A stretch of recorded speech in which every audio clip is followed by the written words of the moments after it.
Well, hello everyone. Welcome to the show. Welcome to this, the most important day of 2021. You thought we were past the most important day. You thought we'd already seen the end, the other side of the perfect day, of the most important day. Not that it wasn't perfect at all. But you're wrong. This is the most important day of 2021. This is the day, the long-awaited day, in which we launch Reignbow the Brute. Now, we've been talking about doing this book together. We've been talking about making this statement to the world. It's not just a book. It's a statement to the world. And we've been talking about making it together for a long time, an awful long time. And now that day is upon us. Now the time is here. It's here, ladies and gentlemen. We did it. We launched Reignbow the Brute. It's live right now on Indiegogo. You've got your chance right now, if you look in the description, to back Reignbow the Brute. Don't be late. I'm so tired. Let's get going with this. Let's go have a look at it, and let's take a look at the campaign together, shall we? Eric Klepp says, hello, Ethan. Hello, Eric. It's great to see you, my friend. Hello, guys. Hello.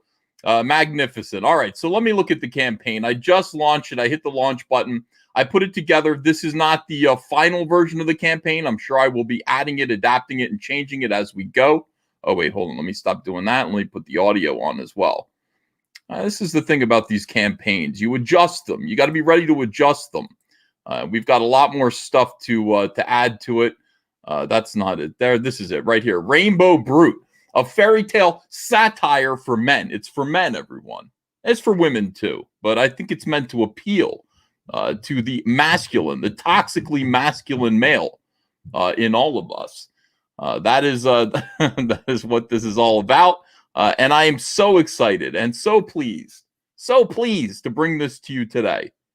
I got to tell you, what a joy, what a pleasure, what a treat. All right. Why can't I get anything to work the way I want it to work? Why is everything, I swear to God, you know what? My office is like the Mandalorian's ship. It doesn't quite ever work. You know, it's like there's always something wrong with it. But, you know, that's okay. We'll get it together in 1 second here. I just want to be able to see you guys. Is that so wrong to want to see you guys? I turn the volume down there, and then we hit this. And there, I can see you guys. Great. We've got 468 people in here. We got a $10 super chat from Tom Tuttle. Just like Fetch, I will make a two Brute day. But it's not Brute, it's Brute Day. Thank you so much, Tom Tuttle. Appreciate you. Appreciate all you guys. All right, so let's take a look at where we're at here. Reignbow Brute, a fairy tale satire for real men. New from All Caps Comics. Reignbow the Brute, the last real man in fairyland. A tale of prismatic pain, a spectrum of brutality, and a pretty good dad. Choke slam a unicorn by backing it today, only on Indiegogo. Choke slam these unicorns. Let's get it done, everyone. Reignbow Brute. Reignbow Brute is live. And yeah, the world will never be the same again, ever. I hope. I hope it's never the same again after this. Reignbow Brute, we're looking for $10,000, and we refresh the campaign. And boom, we're at $30,000 already. $30,774. Holy cow, we are overfunded. All right, we're done. Let's shut it down. Let's walk away happy. Let's not be too greedy here. $30,000. That's plenty. That's just what we need. Fur Targeson says, Hail Caesar. This 2 pounds is for pie only, pie man. I had some apple pie this morning. It was spectacular. It was really, really good, man. That Johnson's Farm apple pie. If you live in New Jersey, go to Johnson's Farm. Amazing. Yeah. So we're at $30,774 already. We're going to go through the campaign together. We're going to talk about all this. We're going to see what there is, what kind of cool stuff is here. All right, Reignbow the Brute. Meet Reignbow. No, hold on. Let me start over again. Here's a big blast of high tea sunshine for you. Meet Reignbow. He's a brute. Okay, so his name is Reignbow, and he's a brute. He's the last real man in fairyland. And we know there are a lot of fairies out there, but this is the last real man there. This is beautiful coloring by Kyle Ritter. What am I going to do with this? Reignbow the Brute is a hard-fighting, hard-drinking fairy barbarian who battles the Thundercloud men and maintains order under the rainbow. It isn't easy, with unicorn pests, thumb-sucking apes and commie elves, and Onion Grove children requiring constant vigilance. But Reignbow's worst day ever happens after a series of honeysuckle shots. He quarrels with one of the Unbearables, a clan of miserable, emotionally manipulative grizzlies. We know these emotionally manipulative types, don't we? Oh, we know all about them.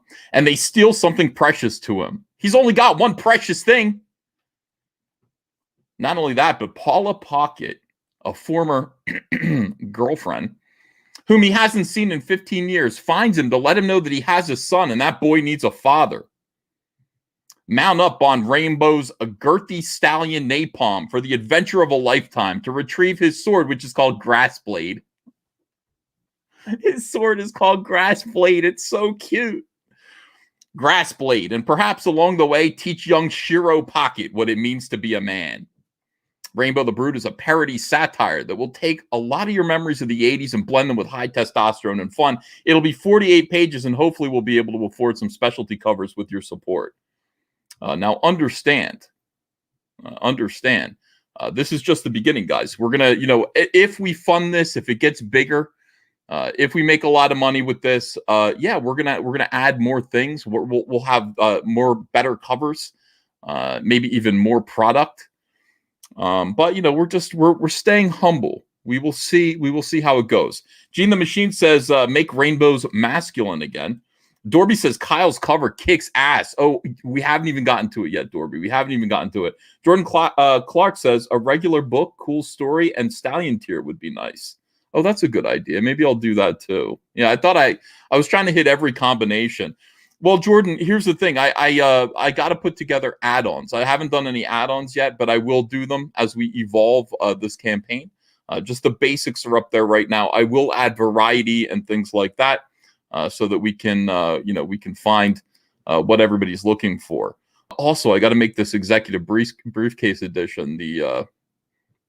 Hold on a second here. Let me stop sharing, and let's go up here and let's make this the main thing here. Perks report, campaign editor. That's what we do.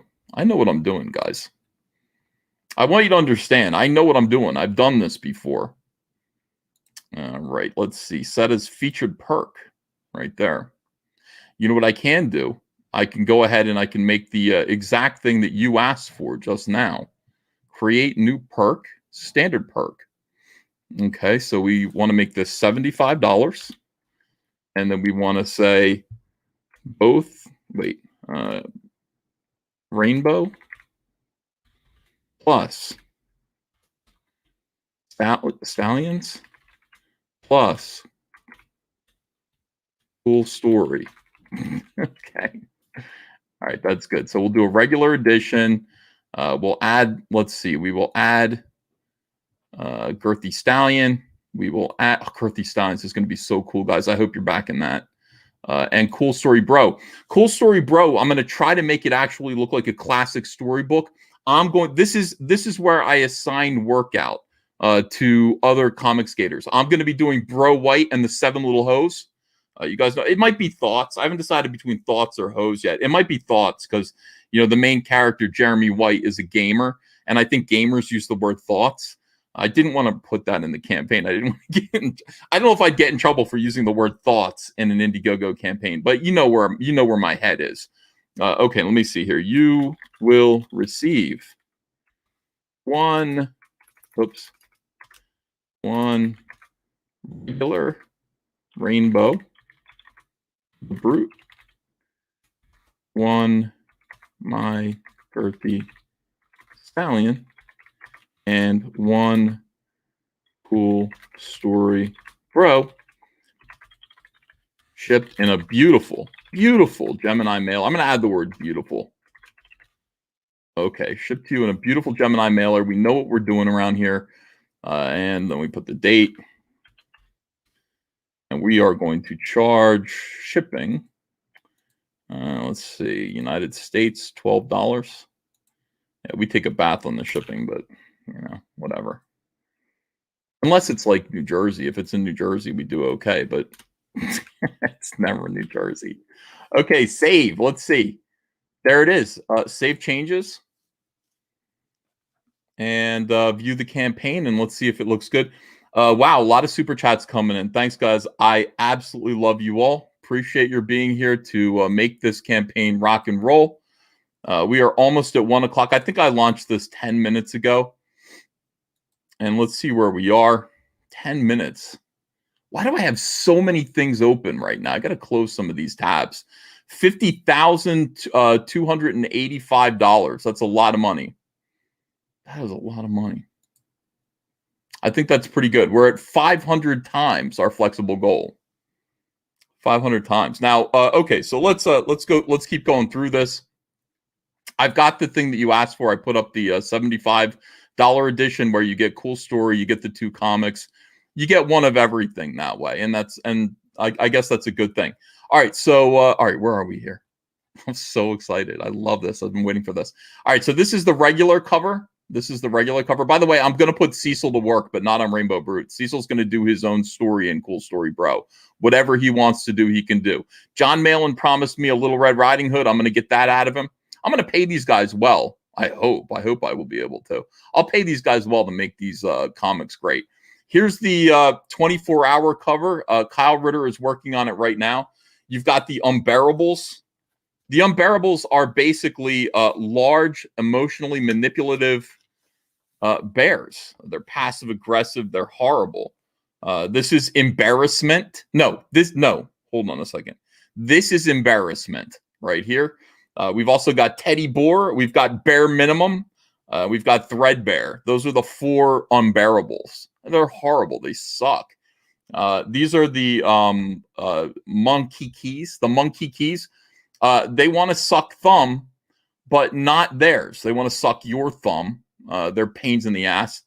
And then those are previews of the 2, of the 2 of the characters that you're going to see. I can't wait to see this colored up. It's absolutely going to be beautiful. This, of course, is Shiro Pocket. We've seen him. And we're going to make a man out of Shiro Pocket. You know, he's raised by women in the universe of Paula Pocket. He's actually going to learn what it means to be a man. And also, you know what? It's going to be a shared lesson. Not only is Shiro going to learn what it means to be a man, our boy Rainbow, our daddy, Rainbow here, is going to learn what it means to be a father. The 2 are going to learn from each other. It's not just Rainbow Brute that's going to be delivering the lessons here. Rainbow Brute's going to be receiving a lesson as well. Here's the, so this is 24 hours. By the way, this is a 24-hour variant that I've added to a lot of the perks right now. Like if you buy all 4 covers or all 4 comics, you're going to get the 24-hour variant. Tomorrow at this time, I will take this down so you won't be able to get it anymore. However, I have made one adjustment to the way I do executive tiers, and I will show you that in a minute so you guys understand. There you go. Okay, so this will be colored. You'll be able to see it pretty soon. I think Kyle's going to have it tonight. This is Kyle Ritter's beautiful variant cover. He's been saving this for a long time. He's been like, I got to get a cover. I am only going to have a Kyle Ritter variant cover. I'm not going to get everybody in creation to do variants. I would have 0 variant covers. It would all be me, except Kyle Ritter is my brother. Kyle Ritter has been with me through thick and thin. Kyle Ritter is such a good colorist. I'm privileged to have him on board with me. Kyle Ritter is the only other person who could be my co-pilot on this project. He is going to get a variant cover. He is going to be a part of Rainbow Brute in terms of creating art. And it's my honor to. Oh, look, he put the axe in there now. Okay, cool. It's my honor to have him here. He's a fantastic artist. This is one of the variants. Oh my God, what was that? Oh, Facebook. Let me close Facebook down. All right, so bonus comic, My Girthy Stallion, Barnstorm. So this is going to be a whole separate comic. We've got 2 comics that we're making here, not just one. We've got 2 48-page comics for the Rainbow the Brute campaign. Second one is called My Girthy Stallion Barnstorm, and I really love My Girthy Stallion. I think My Girthy Stallion is pretty impressive. It's a good idea and has a lot of potential. I think you'll like My Girthy Stallion too. So I'm inviting you guys to buy My Girthy Stallion. My Girthy Stallion Barnstorm will be a spin-off book in which the baddest and beefiest stallions, Ghost Gallop. Ghost Gallop is the headless horseman's horse, by the way. He doesn't have a head. Like Ghost Gallop has a ghost head. Saddle Axe, Blood Rains, Unstable One, Riot Spur, Stormhoof, and of course, Rainbow's own steed and best pal Napalm. Saddle up to ride hard against Stalin and Trotsky. You guys see what this is all about. Stalin, get it? Stall like a horse stall, and Trotsky like a horse trots. Tons of fun art and story by Ethan Van Sciver. This is all American. It's anti-communist. It's going to be totally awesome. It's going to be fun. We're going to make an anti-communist not since Animal Farm has anybody dared to make a communism parable, an anti-communist parable, like the one I'm about to make with My Girthy Stallion Barnstorm. It's going to be a lot of fun. You guys you'd be able to give this to your kids. And here's one thing I want you to understand. Like, none of this is going to be filthy. You can actually give this to your kids. If you're thinking about, will my kids like this? Yes, your kids will like it. I'll make sure that it's fun. It's going to be high tea. It's going to be exciting. It's going to be action-packed, but it's going to be colorful. And there's going to be no bad language in it, no sex, nothing like that. It's just going to be a good time. So don't worry. Yeah, this is good. This is good for kids. Cool story, bro. Toxic fairy tales for masculine men. This is something I've wanted to do for a while. We've talked about this, for 2 years now. I want to make a storybook. I want to make the kind of storybook. I want it to be leather bound. I want it to be the kind of thing that looks like it contains Robinson Crusoe. I want it to be an edition that can be passed down. I want it to look like a first edition of a classic novel. It's going to be beautiful. And inside of it is going to be stories, little miniature fairy tales repurposed for men. Mine is going to be Bro White and the 7 Little Thoughts. John Malin's going to do Little Red Riding Hood, if he's still alive. I don't know if he's going to make it or not. And I'm going to get Cecil to do one. I'm going to get everyone, all the best talent. I'm going to ask Ken Rocafort, Shane Davis, Dan Fraga. I'm going to get the best of the best talent to produce short stories for Toxic Fairy Tales for Masculine Men. It's going to be a lot of fun. They'll be able to do whatever they want. They'll be able to take any story that was meant for little girls and repurpose it and change it to make it something that's fun and appropriate for little girls or little boys, I mean. All right, Executive Briefcase Edition. Now, this is the big deal here. This is the main thing that I wanted to do. We're starting with this. This is a subscription to the campaign. It is the ultimate way to enjoy Rainbow the Brute. If you back at this level, you will receive one of every perk, plus some exclusives only available at this tier from here until we fulfill. Okay? When I say briefcase, I should actually say lunchbox. This will be packaged in a beautiful oversized lunchbox, reminiscent of the ones you took to school as a kid, like this. So it's going to be like this. It's going to have Rainbow the Brute art all over it. I will get a mock-up of it ASAP so that you'll be able to see what it's going to look like. The perfect way to store your Rainbow the Brute perks, limited to 4,000 pieces. These will only be available for this campaign. So once these are sold through, if they're sold through, they're sold through. But once the campaign's over, you will not be able to buy one of these, at least not from me. At the start of the campaign, okay, now you remember how this works. Start of the campaign, you're going to receive one copy of the regular edition of Rainbow Brute. That's $25. One copy of the 24-hour variant edition. And this is not going away. The 24-hour edition is not going to be available to buy separately tomorrow. It's not. After 24 hours from now, it's going to be gone. But you'll be able to get a 24-hour variant if you back the executive edition 2 months from now. You'll be able to get it. I am not going to leave anything out of your executive box. You are going to get everything, even if it was a 24-hour perk. You'll be able to get one copy of the Kyle Ritter variant edition. So far, that's $75. You're going to get something exclusive called Strawberry Love. This is the Strawberry Love variant of Rainbow the Brute. I bet you can guess what it is. You're going to get one copy of My Girthy Stallion Barnstorm. You're going to get one copy of Cool Story Bro, Toxic Fairy Tales for Masculine Men. And you're going to get one of every additional regular perk and achievement that this campaign sees from here. You won't miss any of the ash cans, cards, stickers, whatever. It'll all be found in your executive briefcase. Original art you can purchase. We've got original art for sale. Stretch goals. Stretch goals at 100,000. All versions of Rainbow the Brute will have beautiful prismatic covers. We might get there today. At 150,000, My Girthy Stallion will have a chromium cover. At 200,000, if we get to 200,000, all executive briefcase backers will receive a bonus black and white line art edition ash can of Rainbow the Brute. So that's only going to be in executive briefcases. They're going to get this extra book. 250,000, all backers will receive 4 Unbearables scratch and sniff stickers. We're going to do scratch and sniff. All executive briefcase backers will receive a bonus Rainbow the Brute dazzling sticker. Now, here's the thing I want to get to. At $300,000, all executive briefcase backers are getting a Rainbow the Brute thermos. I mean, please get us to 300,000. Your lunchbox needs a thermos. It's going to be awesome. Okay, this is going to be fantastic. All right, and then we'll take it from there. So this is all pretty optimistic. If we meet these goals, I'd like to add more fun stuff to everyone's orders. And if we do really well, we're going to do Girthy Stallions PVC toys. I mean, that's if we do really, really well. We'll make those PVC toys. I'll do it again. I did it before. I can do it again. You know. George Heath goes, Fruit Brute already exists. Fruit Brute's a werewolf, my dude. Maybe you missed that. Maybe you're not familiar with monster cereals.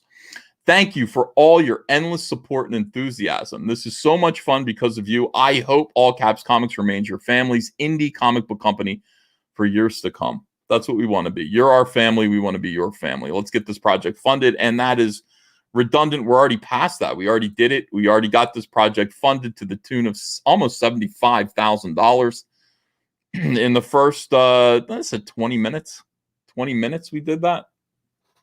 Wow. Holy cow. Now let me take a breath. I can talk fast, but you know.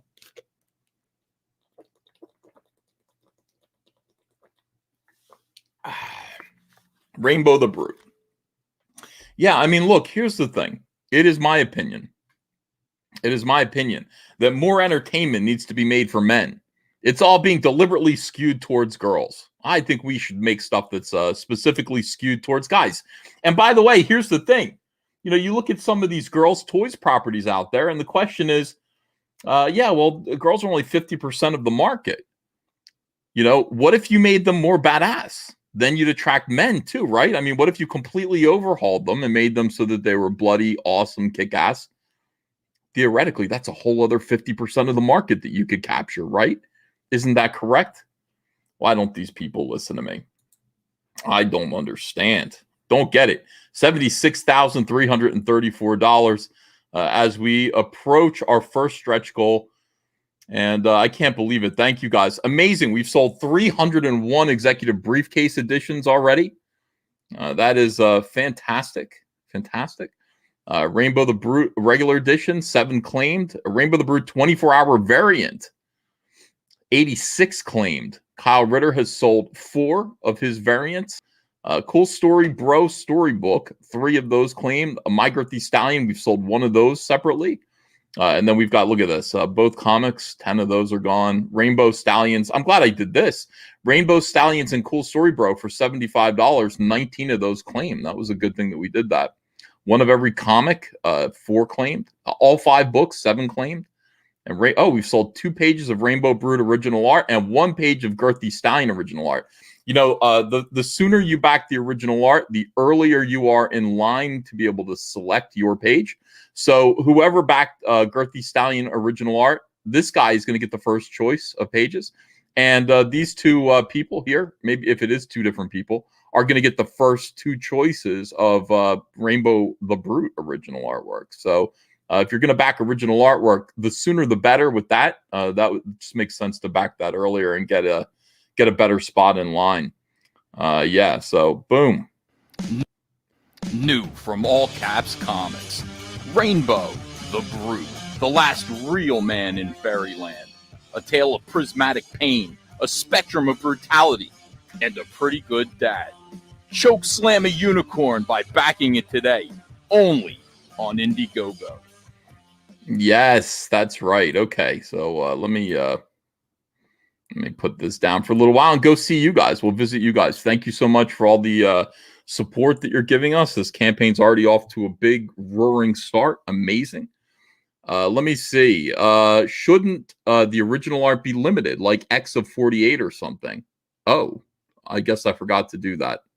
Well, that's okay, upper below average. I can take it down when it gets to 48. I can make it invisible. So, yeah, I forgot to do that. Shit. I almost forgot to do it with the lunch boxes. I was like, I got to go back and make those limited. All right, let me see here. Inchai Comic Guy says, is Rainbow supposed to look like Kyle Ritter? Rainbow looks like Kyle Ritter. He's happy to tell you that that's true, but I created Rainbow the Brute before I even knew what Kyle Ritter looked like. See, it just turns out that Kyle Ritter happens to look like everyone's idea of the most masculine man imaginable. I mean, Kyle has no estrogen in him at all. Not at all. So when you draw the most masculine man on earth, it just happens to look like Kyle Ritter. Kyle also agrees with you, though. He says, yes, that looks like me, and, it's pretty cool. Garrett Graves says, no Mike Miller variant? Thought you mended some fences. Even though I would be thrilled. Understand, I would be thrilled to have a Mike S. Miller variant. I think the answer is no. It's a very privileged spot to be able to do a variant cover for this book. I want that honor to go only to Kyle Ritter. I want him to be the dude. And that's what we're doing. Oh, Zach's in the chat. Where's Zach at? I noticed the same thing. Says Zach, what? What did you notice? I can't see what's going on. The chat's moving so fast right now. We've got 1,400 people in here for a launch. Amazing. People would like me to make a trading card of me on a horse. I've never been on a horse in my entire life, ever. I've never been on a horse, not even once. Angry Baneling says, praise the sun. Thank you, Angry Baneling. I appreciate that. Yeah, I mean, hail Kyle. Cecil looks the opposite. I guess. Let me see this. How long have you been doing this, EVS? Why you still make stupid mistakes? It's, I'll tell you, you're supposed to go over it 3 or 4 times. Let me see. Aaron Booth says, first backer on both original arts. Thank you, Aaron. That's fantastic. So hit me up when you're ready. Been waiting forever for this campaign. I'll make sure there's a nice, juicy splash page waiting for you, pal. And though there will be several splash pages here, great action pages you'll be able to choose from. So anybody else who, just because he backed, there are 2 of them gone already. Don't let that stop you. There are going to be plenty of great pages. In fact, there are no bad pages. There are going to be no bad pages in this book. It doesn't matter where you back it. You're going to be happy no matter what. Send Zach the link. I'll send Zach the link. I'd love to talk to Zach. And while I'm doing that, I'll also read these super chats. I don't ask Zach because Zach always says no. It's like, Zach, do you want to come in here? He's like, I'm busy right now. I'm doing my laundry. I'm doing this. I'm doing that. Okay, Zach. Let me get you in here, pal. Dun, dun, dun, dun, dun, dun. Zach, I just sent you the link to our Facebook chat.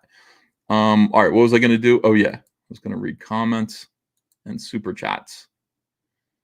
Monetization. And thank you guys for sending so many super chats. Wow. Holy moly. Appreciate it. Going back. Wow. Eric Klepp says, hello, Ethan. 200 Watt Studio for $2. 2 years in the making. I backed it. Congrats. Thank you, 200 Watt Studio. I knew I could count on you. Black Tiger 001 says, backer number 7, baby. Let's get to that thermos. Yeah, let's get to that thermos. That's 300,000. I think we could get there. Tom Tuttle says, just like Fetch, I will make a 2 Brute day happen. Thank you very much, Tom. 200 Watt Studio back says, been watching murder confession videos as I wait. I love those. Fred Turgeson says, hail Caesar, this 2 pounds is for pie only pie, man. Lord Arnold says, is the 24-hour included in the briefcase too? Yes, it is. If so, I've got 2 coming, I guess. What is the everything deal? Briefcase, correct? Yeah, briefcase is everything. And so far, the briefcase has 1 exclusive item in it. So far, the briefcase has the Strawberry Love variant for Rainbow Brute that nobody else can buy. So that's the thing with the briefcase right now. There'll be more exclusives. The Honeycomb box for Cyberfrog had an exclusive wall calendar in it and an exclusive variant cover and an exclusive edition of Blood Honey. That's the kind of thing that we're going for. If we can get this campaign up around those kind of numbers, this, we'll make this briefcase pop, believe it. Lord J. Bomba Fan says, just back 2 lunch boxes and 2 24-hour variants. Thank you, Lord J. Bomba Fan. Jordan Clark says, a regular book, cool story, and a stallion tier would be nice. We did that for you, and I sold 19 of them, so thank you. Gene the Machine says, make Reignbow masculine again. Dorby says, Kyle's cover kicks ass. DJ2K Comics says, will there be a sketch cover add-on? No, I don't think so. Not for this, because I'd have to, no, I don't think so. I'd make some extra money if I did that. I want to keep it simple. I want to move on from, so that the sketch covers take a long time. Should I do it? Yeah, I could do it. K Brady says, great stuff. Congrats as usual. Poomspack says, hail the brute. Thank you for $5. Narwhal Books is here. He says, congrats, Z. Here's to crushing Keanu. Oh, yeah, right. That'd be amazing, but that's a long way away. Brad Frederick says, my girlfriend wants to know if there's a strawberry shortcake character. She's watching this stream and is very excited about this book. Now, because the strawberry shortcake people have been known to be litigious, no, there is no strawberry shortcake character in this. I do have a set of young ladies who I call strawberry strumpets. No relation to strawberry shortcake at all. And these strawberry strumpets are beautiful, beautiful women who seduce men with baked goods. So as you can see, there is no relation at all to strawberry shortcake or anything else. It's entirely a creation of my own. Strawberry strumpets. So your girlfriend is going to be very happy. Keenstein says, Reignbow the Brute, the spirit of Sprite. The sprite of spite. No, I like that. The sprite of spite. Eric Klepp says, backer 313, Eminem would be proud.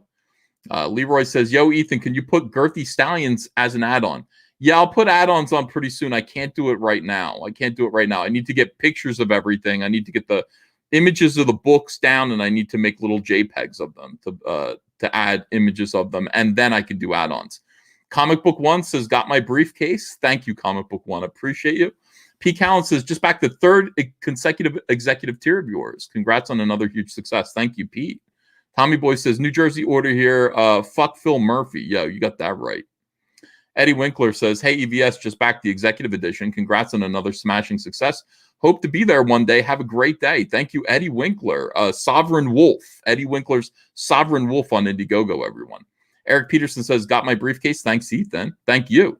Antonio Cardina says, hail Caesar, about damn time. I know it took a long time to get this, but we got here, guys. We got here. Christopher Gorey says, good sir, long may you reign. Proud to support you. Without respect, we reject. Comicsgate, hashtag Comicsgate, Christopher, a.k.a. the Good Reverend. Dorby says, when you pay mail-in, make sure you deduct your gambling losses from him surviving. He hasn't survived yet. Such disloyalty, staying alive and costing you the bet. I don't know that he's going to survive. Moobot says, where's the Ritter cover plus Girthy combo? I could probably do that. That's probably a good idea. John Moriarty says, does Reignbow the Brute have 3 or 4 fingers? Lots of misinformation on these covers. Love you, Uncle E. I have to check and see. I think sometimes he's got 3 and sometimes he's got 4, but I think I settled on 3. Yeah, I think so. Inch High Comic Guy says, ordered an executive briefcase as soon as the pitch dropped on YouTube. John Malin must have put you down because he was jealous of how cool this looks. Yeah, that's what I would say, Inch High Comic Guy. Flicks by Cody says, LOL, stop everything. I need to see Bro White. Haven't you seen Bro White? Oh, I can show you that video. Angry Bannerling says, praise the sun. Raging Gold Eagle says, hey, Boomer, you forgot to put limits on the original art tiers. I know. But you know what? Original art, so far I've never sold out of original art. No, I did. I sold out of original art for Blood Honey, but it took 3 different campaigns to do it. So I'm not worried about it. Aaron Booth says, first backer on both original art. So hit me up when you're ready. Been waiting forever for this campaign. Sergey Barangard says, bring Zach on. I sent him the link if he wants to come on. He's definitely invited. But Zach doesn't always want to come on to these things. Eric McIntyre says, is Brute part of the Cyberfrog universe? No, he isn't. Because Cyberfrog is real and Rainbow Brute, well, you'll see. Lord D. Drum says, Salesman of the Year, EVS. Randy Siffelin says, congrats, Ethan. Rainbow the Brute looks amazing. Thank you. Tombo says, Pie Man on a horse, better get a Clydesdale. I don't get on horses. Let me see. Just back the executive package. Congrats. Also bought my first vintage comic, Pep number 218. Check it out. That's Shazam, isn't it? And Pep. I invented an electric harmonica, apparently. So did Archie on the cover. Oh, Pep is Archie. Okay. Mine works a lot better than his. Eric Peterson says the strawberry shortcake villain was a pie man too. I know. Gilbert Arcon says, hey, can you confirm stopping saying has an effect on your channel sub count? Saying what? I can't read what that says. I know what you're talking about. The N word for, bad Germans. I don't know. I still say it when I want to, when I need to. So I'm not sure how that works. You know what? Sometimes when the subject matter that I talk about, when I talk about feminism a lot, it takes a long time to monetize those videos. So Ragmuffin says, we need that rainbow chromium. I think we're going to get there. Zaid Comics says, great launch, Uncle E. Congrats on the new book. Excited about the fairy tale book. So glad to be a part of Comicsgate. Remember, we are shipping the Lost Pages on Indiegogo. Zaid Comics, everyone. Yeah. We got some more super chats. Bogdan Digital Art says, cheers and congrats on the launch. Thank you very much. Let me see. Man of War 665, Neighbor of the Beast says, backed executive at 298. You bloody highwayman. Thanks. Lawrence Miller's here. He says, second backer of original art. Hail, Uncle E. Thank you, Lawrence Miller. Thank you so much for that. Thank you guys for your incredible support. I just, I'll tell you, I'm bowled over every single time. Every single time we do this, and I really appreciate it. Just making our All Caps Comics grow. Making All Caps Comics into a really big growing concern. And, it's a good thing because we're planning on doing more things in 2021. In 2021, we're going to be publishing Cyberfrog Wrecked Planet. We're going to be publishing Rainbow the Brute. And we're also going to be, in December, we're going to be launching Snowman by Matt Martin. And in case you haven't heard, we are going to be launching Creed by Trent Kanuga. So Cyberfrog, Snowman, and Creed are all together under one publishing house, just like it was in the 90s. I can't believe it. It's absolutely fantastic. I'm so happy about that. So we're doing more stuff. And then, once we get Wreck Planet out of the way, once we get that shipped to you guys, we'll launch Cyberfrog 3. And if you like Rainbow the Brute, maybe we'll talk about something else. Who knows? Just keep things open. I mean, the key thing about Comicsgate is just listening to what you guys want and trying to give you guys an approximation thereof. 200 Watt Studio says, will there be a Meg tier? No. Let me see. David Todorov says, just got executive box. Thank you, David. I appreciate it. It's fantastic. Can't wait for Snowman. Dude, Snowman looks so good, Chris. When you see how good Snowman is, it's going to blow people away. I think Snowman is going to be six figures right out of the gate. So, Creed is too. These books are going to be enormous successes because people already know them. They were big hits in the 1990s. It's great to have them back. The artists, the creators have gotten better than ever before. Matt and Trent are amazing. And I'm honored. I mean, I'm thrilled and honored that they'll allow me to publish them. It's going to be great. Ethan's becoming a kingpin and fat just like him. Well, I mean, let me see. Hot apple pie tier. Oh, that sounds good right now. Yeah. I want to see Snowman. Give it to me, says the real Winslet fan. Yeah, I could show you some Snowman. It's really great. Sketch Therapy says, I love Kanuga. I've loved his channel for a very long time. He's got a big, huge YouTube channel. He's got like 200,000 subscribers, maybe even more than that. Frankie Ramon says Cyberfrog action figures next year. We've got all kinds of stuff lined up. We'll see what happens. We've got all kinds of stuff lined up. No, piece of the driveway. No, we fixed the driveway. Dan, thanks for 499 pounds. Hey, Uncle Lee, I just bought the executive box. When you ship OK to market gift, or all UK customers get hit with more import costs. I try to do that already. Either that or I just say it's a comic book. It's worth $1. Let me see. Michael Strelitz says, will Snowman and Creed be color or black and white? Well, Creed is in color. Snowman right now is in black and white, and I'm going to superficially say it's in black and white to start, but like the minute it hits 25,000 in funding, it'll be in color. I think you guys are going to fund the hell out of it, so I'm not worried about it. I would say expect it to be in color, but we always start. I told Matt, I told Matt, we stay humble, we keep it reasonable for now, we keep our expectations low, and we just produce the best product possible, and then we just see how it goes. Kingdom Comics says, just please don't make him an idiot like the SJWs portray men needing women's help all the time. Lols. No, it's the other way around in Rainbow the Brute. The woman needs the man's help, and Rainbow Brute is no idiot. He's. I always say Rainbow Brute is a cross between Popeye and a pissed off leprechaun. That's his personality. Amanda B says, as a girl who grew up in the 80s, I've been looking forward to this. I'm excited to see the different takes on everything. Good. I'm glad. I'm excited. Ted Zagar says, hey, has Rec shipped yet? No. Rec ships in May. I'm halfway done drawing the comic, and then we are expecting, then we got to take it to print. But the big holdup is going to be getting the PVCs in from China. They're being made over there right now. So PVCs are coming. That's going to be a little bit of a holdup, but we'll get them in by May. I mean, we'll be able to ship things by May. So thank you guys for backing that. Really appreciate it. Terry Baker says, just back to briefcase. My wife is going to be disappointed if you don't hit the thermos goal. She needs a thermos to keep that hot stuff hot. I think we could hit it. I was hoping to hit 200,000 with this campaign. I always kind of project like what I think the campaign's going to do, and I thought I would hit 200,000. But we're already pretty close. Let me just take a look here and see. We're already pretty close to 100 from what I'm hearing. No, we're at 100. 599 backers. We just passed $100,000, and amazing. Rainbow the Brute now has hit its first stretch goal. We've beat the first stretch goal. It's been half an hour or so, maybe 35 minutes. $100,000 in 35 minutes. And we are at the all versions of Rainbow the Brute will have beautiful prismatic covers. So every variant cover of Rainbow the Brute will be prismatic chromium.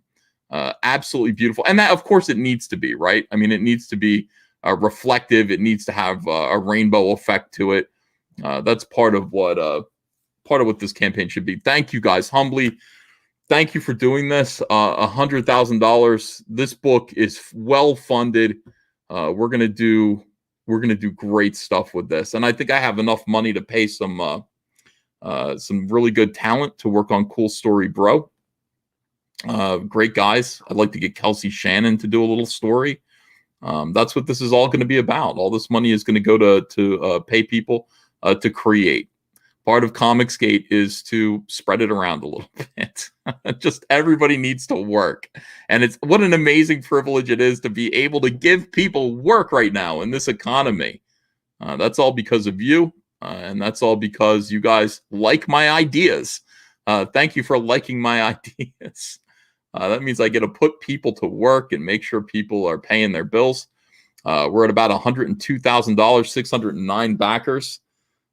Thank you very, very much. Yeah, we'll get Kelsey, we'll get Cecil, we'll get everybody. Everybody's going to get a piece of this. We'll make sure the Cool Story Bro is a book that you can keep on your bookshelf. And I'm just going to let people run with it. I'm going to say, Kelsey, think of a fairy tale and then make it funny. Make it for boys and make it funny. And then, like The Little Mermaid, you want to do that? You want to do Beauty and the Beast? Or some kind of spin on that? Go ahead and do that. What would Beauty and the Beast be? It'd be a hideous, monstrous woman and like a supermodel man. It'd be the other way around, I guess. You'd spin it around. I don't know. Do whatever you want to do. I just want people to have some creative freedom, have some fun, and just make something that's funny, something that'll make people laugh.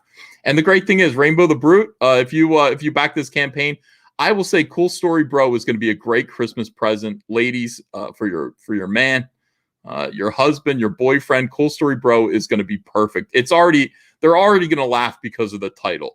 Cool Story Bro, toxic fairy tales for masculine men. I might make it toxic fairy tales for toxically masculine men. I might make toxic redundant.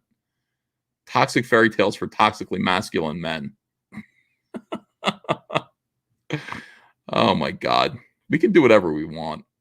It's toxicating freedom to do whatever we want, to make fun of SJWs, to sell comics way quicker, way better, to a much more enthusiastic audience than they generate. Yeah. Let me see what you guys are saying in the chat. Wow. Michael Hing says, R.I.P. David Prowse. Yeah, I heard about that. That is very sad. I got to know him a little bit. I met him a few times. He was a unique man. And rest in peace. We're losing Star Wars actors. Himatlis says, will Rainbow Brute ship before Red Rooster? Either way, I'm in. I hope not. I really hope not. I hope it doesn't. Come on, let's go, Red Rooster. Kingdom Comics has just... Oh, I read that one already. Okay. Let me see here. Terry Baker, I read that one. Yeah, 100K incoming. We've got Mandy Summer says, congrats, Human Sunbeam. Can't wait. Thank you, Mandy. Appreciate you. Let me see. No, I didn't. Well, I did shake his hand. I did. Actually, I did shake David Prowse's hand, but it was a long time ago. It was like 2000. It was like 2006. That I shook his hand. So let me see. Beauty and the Beast, Fabio and Nancy Pelosi. There you go. There it is. Yeah, whoever does Beauty and the Beast, like Beauty's got to be Fabio. We got to make it totally Comicsgate. Kevin Sharp is here. He says, congrats, Rainbow Land, and welcome to the 80s fantasy genre. A back Dragon Guard. That's right. Also 80s fantasy. Kick-ass art. Thanks, Comicsgate. Thank you, Kevin, and good luck on Dragon Guard on Indiegogo. Yeah, you guys should check that out. It's very similar. Rescott says, got the executive box. Really excited for Snowman next year. 2021 is going to be a great year for all caps. Congrats. I agree. I'm very excited about, everything that we've got. Let's see. Can you make Cool Story Bro an add-on, says Lawrence. I can't do it yet, but Cool Story Bro, you can get a copy of Rainbow Brute and Cool Story Bro. I think aren't they? Hold on a second. Let me double check that before I run my mouth. Rainbow Brute, Cool Story Bro, both comics. One of every okay, it's not yet. Let me fix that right now. I'm gonna make Cool Story Bro and Rainbow Brute combo tier. Yeah, that's no problem. All right, hold on. Campaign editor, perks. All right, create new perk, standard perk. 50 title, Rainbow plus Cool Story. You got to do all different variations of this. And Cool Story Bro. All right. You will receive one copy of Rainbow.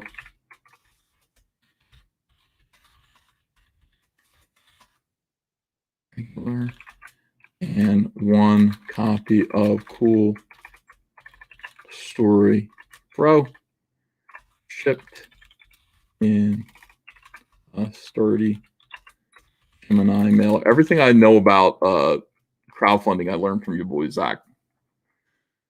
Use the same phrasing as him. Let me see. Yes, the perk needs to be shipped. And rest of the world.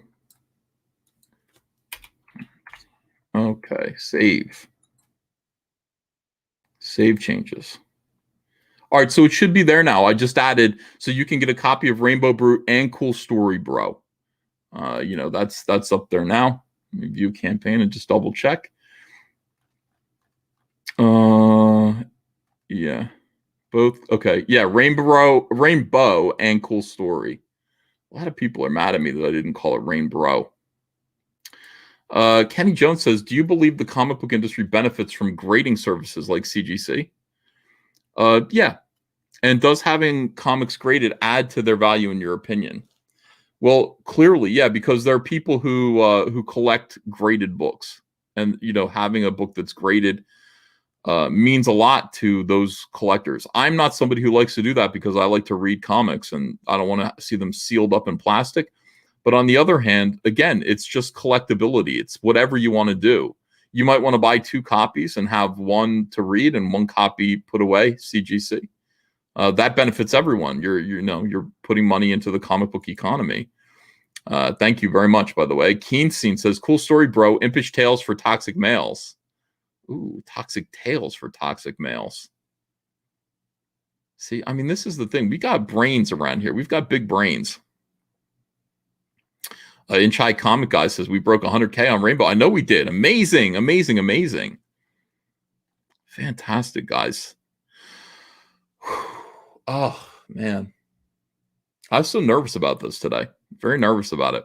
P. Callan says, cool story, bro concept. Cinderfella, if the boot fits. An alpha male must compete with his 3 soy boy brothers for the heart of a cis woman. Well, here's the thing about that, Pete. There already is a Cinderfella, and it starred Jerry Lewis. So we can't use Cinderfella, but Cinderella is still a concept that should be done.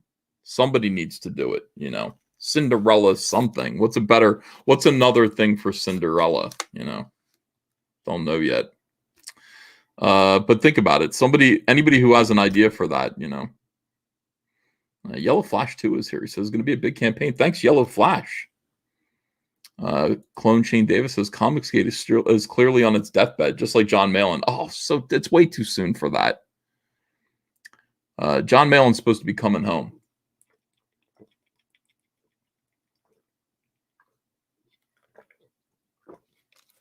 Which means I'm going to lose $40 to Cecil. And I didn't want to. I really wanted to win that bet.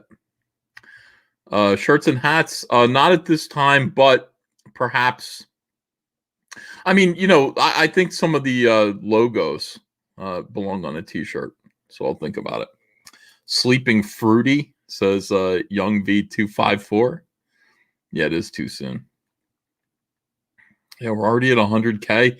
It has been, you know what? We're coming up on the first hour, everyone. First hour. And amazing. Clone Malin lives on, says Edward Hipkiss. Is there a Clone Malin? I've seen Clone Shane Davis. I haven't seen Clone Malin yet.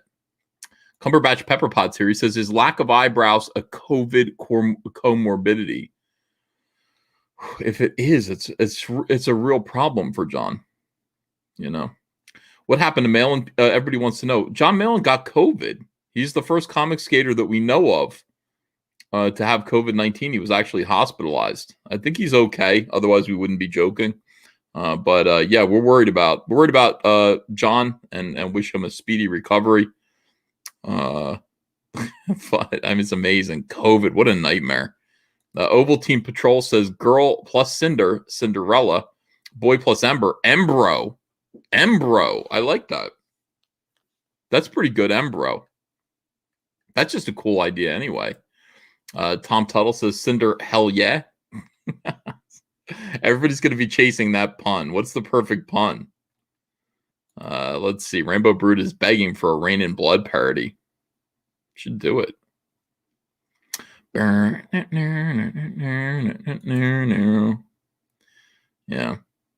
Embroella. MBO. I don't know. You guys work on it and let me know. Let me know when you come up with it. We've got 1,700 people in here right now. 1,700 people witnessing the birth of Rainbow the Brute, an entirely original character, satire, parody of a lot of attitudes of toy makers and a lot of attitudes of, what's going on in pop culture right now. Everything's becoming feminized. Let's make things a little bit more masculine, shall we? Let's do it together. And let's start with the incredible Rainbow the Brute. Rainbow the Brute. Wow, a fairy tale satire for real men. for manly men of the Rainbow Coalition. Wait, what is it? The Rainbow Brigade? The Rainbow Brigade.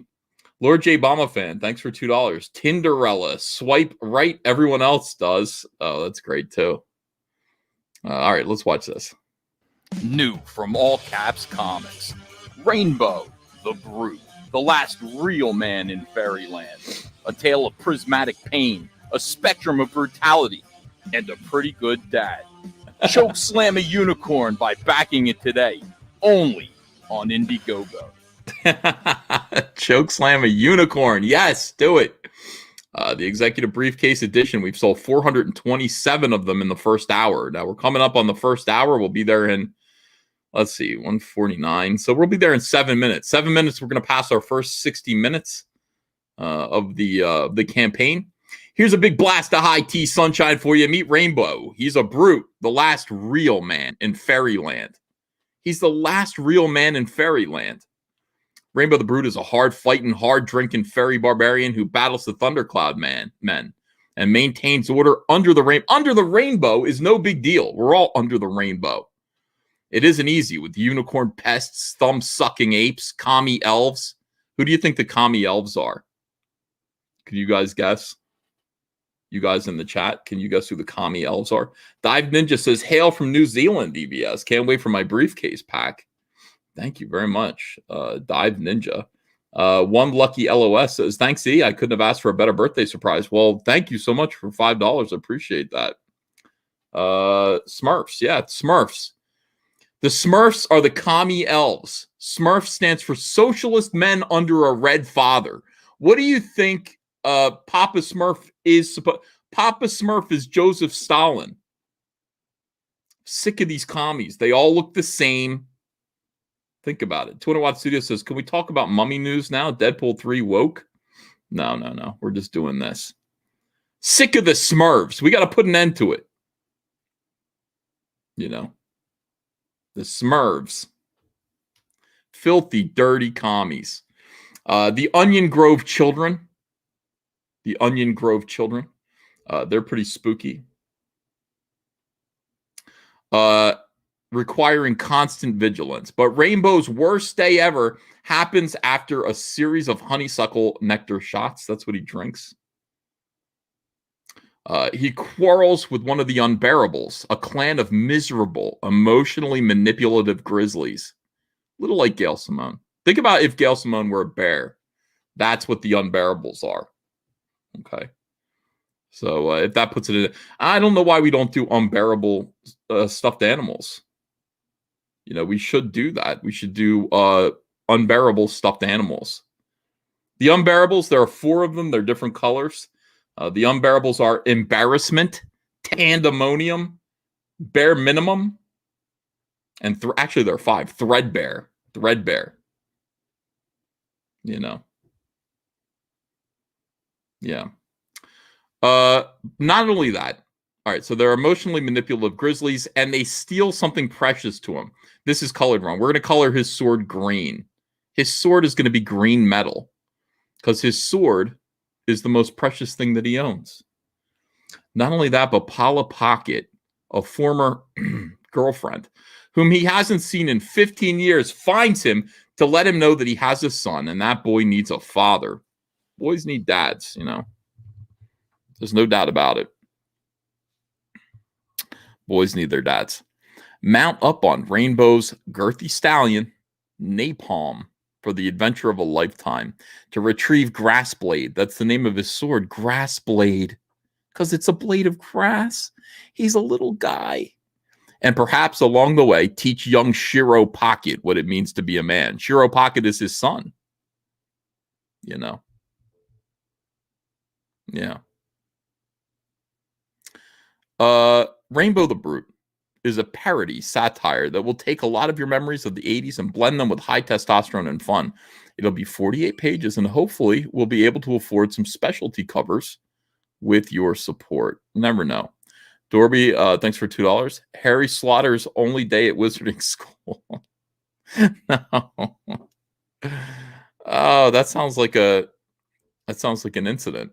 Skeet Need says, okay, but can we confirm? But we can confirm that Linkara's Lightbringer is the god of Rainbow Brood's universe, right? That's interesting. Let me get with Linkara, see how he feels about sharing his property. This is young Shiro Pocket, raised by women that bend at the waist. And he doesn't know. He doesn't know what it is. He doesn't know what manhood is, really. He just knows what it means to please mom and the women around him. He needs his father to come in and teach him what it means to be a man and chop off the heads of unicorns and roast them. He needs to learn wrestling moves. All these things that a dad can teach a son. He needs to learn the elbow, the people's elbow. Rainbow Brood's going to teach him all that. Yeah. So that's the regular cover. This is the regular edition. This is the 24-hour edition. You can see two of the unbearables, and then you can see the monkey keys here. F the monkey keys. The monkey keys come in and suck your thumb. They don't suck their own thumb. They come and they take your hand and they suck your thumb. And you're like, stop! Slash and Burn Theory, thanks for $5. 10 years ago, back when Cartoon Network wasn't the virtue signaling pander bears they are now, Adult Swim would have made a show of this. And that would have been nice. Professor Murph, War Party, says, I predict Brute will be bigger than Cyberfrog. You think so? Let me see. Yeah, that would be amazing. Thank you guys for super chats. I think Zach is here. Let me double check that. I heard a little bink, and that means that probably Zach's here. Dun, dun, dun, dun, dun. Yo, boy. Hey, how are you doing? Good, man. Pretty good. Can you hear me okay? Yeah, you sound good. So I thought you were launching like later tonight. Well, I wanted to launch at noon. Noon on a Sunday is usually my traditional time to launch because everybody's home. You know, they come home from church. They're thinking about me. So it just seems like a good time to launch a campaign, you know. And it always works. Sunday at noon is a good time.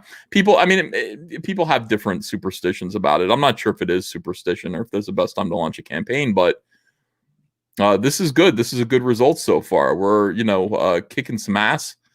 And let me see here. Let's take a look at where we're at right now. You go back and forth. You look at the campaign. You talk to the peoples. All right. So, oh, man. All right. Rainbow the Brute. We're at $115,965 now. And it has been, we're at 1 hour, $115,965 in the first hour of Rainbow. Oh, it's only been 1 hour. I must have found it like I just went by coincidence to your, your campaigns page. I said, I want to see if he's got a notice. And then it said it was live. So I was like number 302 or something. I assumed it had been around for like an hour, but I guess I was like minute 2 or 3. Wow, dude. So we've been going for about an hour now, and it's a pretty big success. Well, you know what that means, that you made $100,000+. You know what that means, right? No, what? You bagging groceries for a living has been pushed back 1 more year. Oh, thank God. Thank God. Yeah, they planned on that. I mean, they were hoping these SJWs were becoming, further and further in our rearview mirrors, They were like hoping. Mark Wade was telling Jamal Igle, don't worry, it's not going to be long now before we hear Ethan Van Sciver say, would you like fries with that? And I'll never forget that. And Jamal went, ha, ha, ha. Good luck, Ethan. And I went, oh, you mother effers. You mother effers. There's this thing where, like, I was talking to a friend who's, and I was like, I remember back in the day, they would always talk about, like, the bleeding heart liberal who just cared for everyone so much. And even liberals don't use that phrase anymore. Do you remember that? The bleeding heart? Yeah, they used to pretend to care about people. So, yeah, they don't pretend. And the weird thing is, SJWs, nothing makes them more angry than saying that they are, like, blue-collar tradespeople. Like, that's just an insult to them. And that's their greatest curse. May you be blue-collar. Like, what?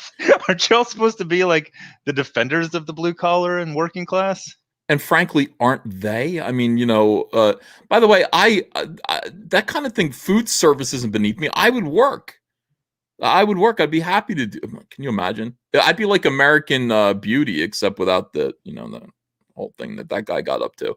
But I'd be like American Beauty. I'd be in the window of a McDonald's, with like no responsibilities, flipping burgers and just happy as a clam.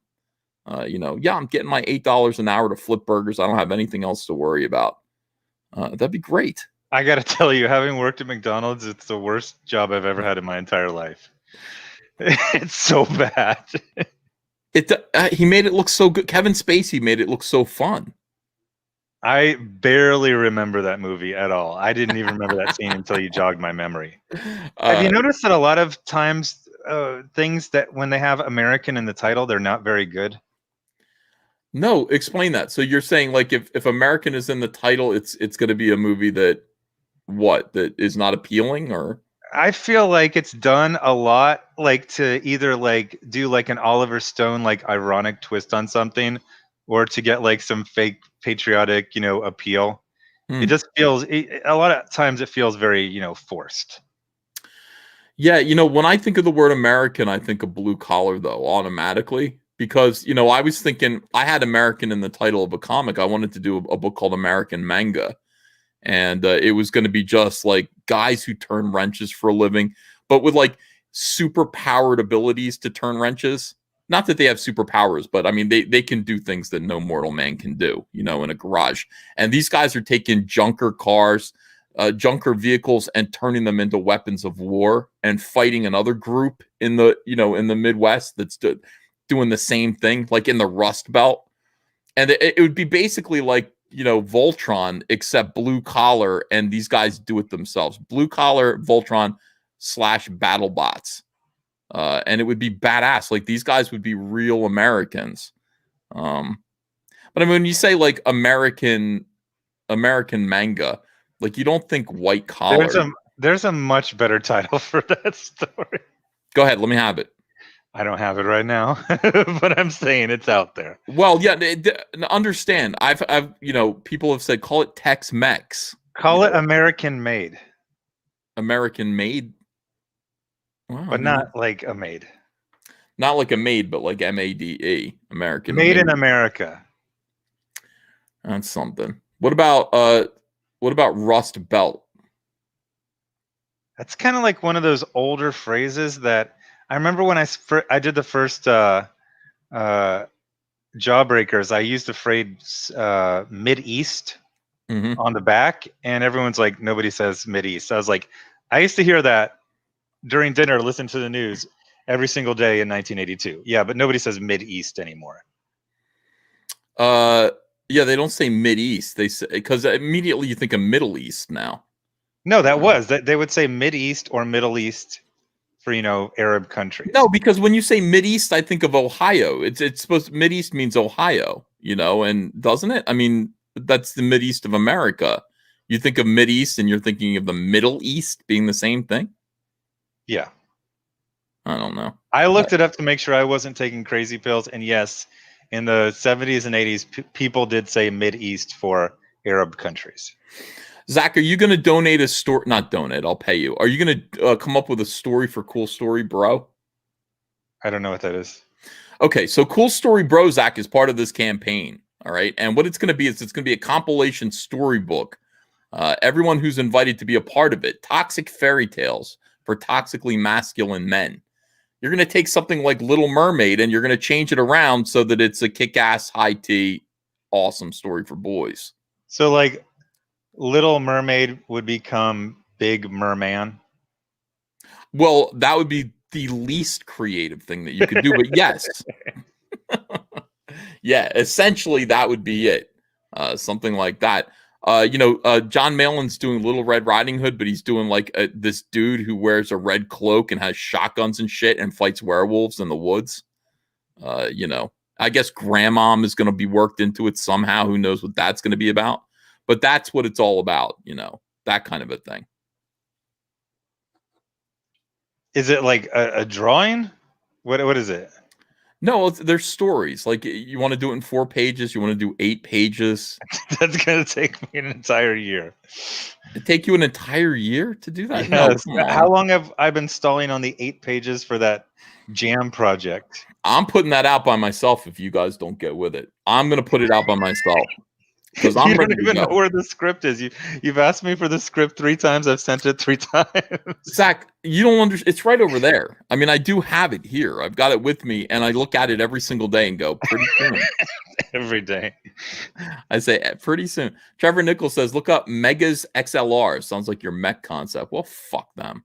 You know, somebody's stealing my idea. So I have a question about Rainbow the Brute. Yeah, go ahead. So back in the day, 2 years ago, you know, every book I did was different, and then I saw with you and other people, it's better to stay to a franchise. So you've done like 13 Cyberfrog various campaigns, and this is your 14th. Okay. Are you still saying this is going to be the only one because of American parody satire laws and copyright laws and that type of stuff? Well, I've done everything that I can to take ownership of this character and separate him from the origins that inspired him. And I want to say that he is inspired by other things.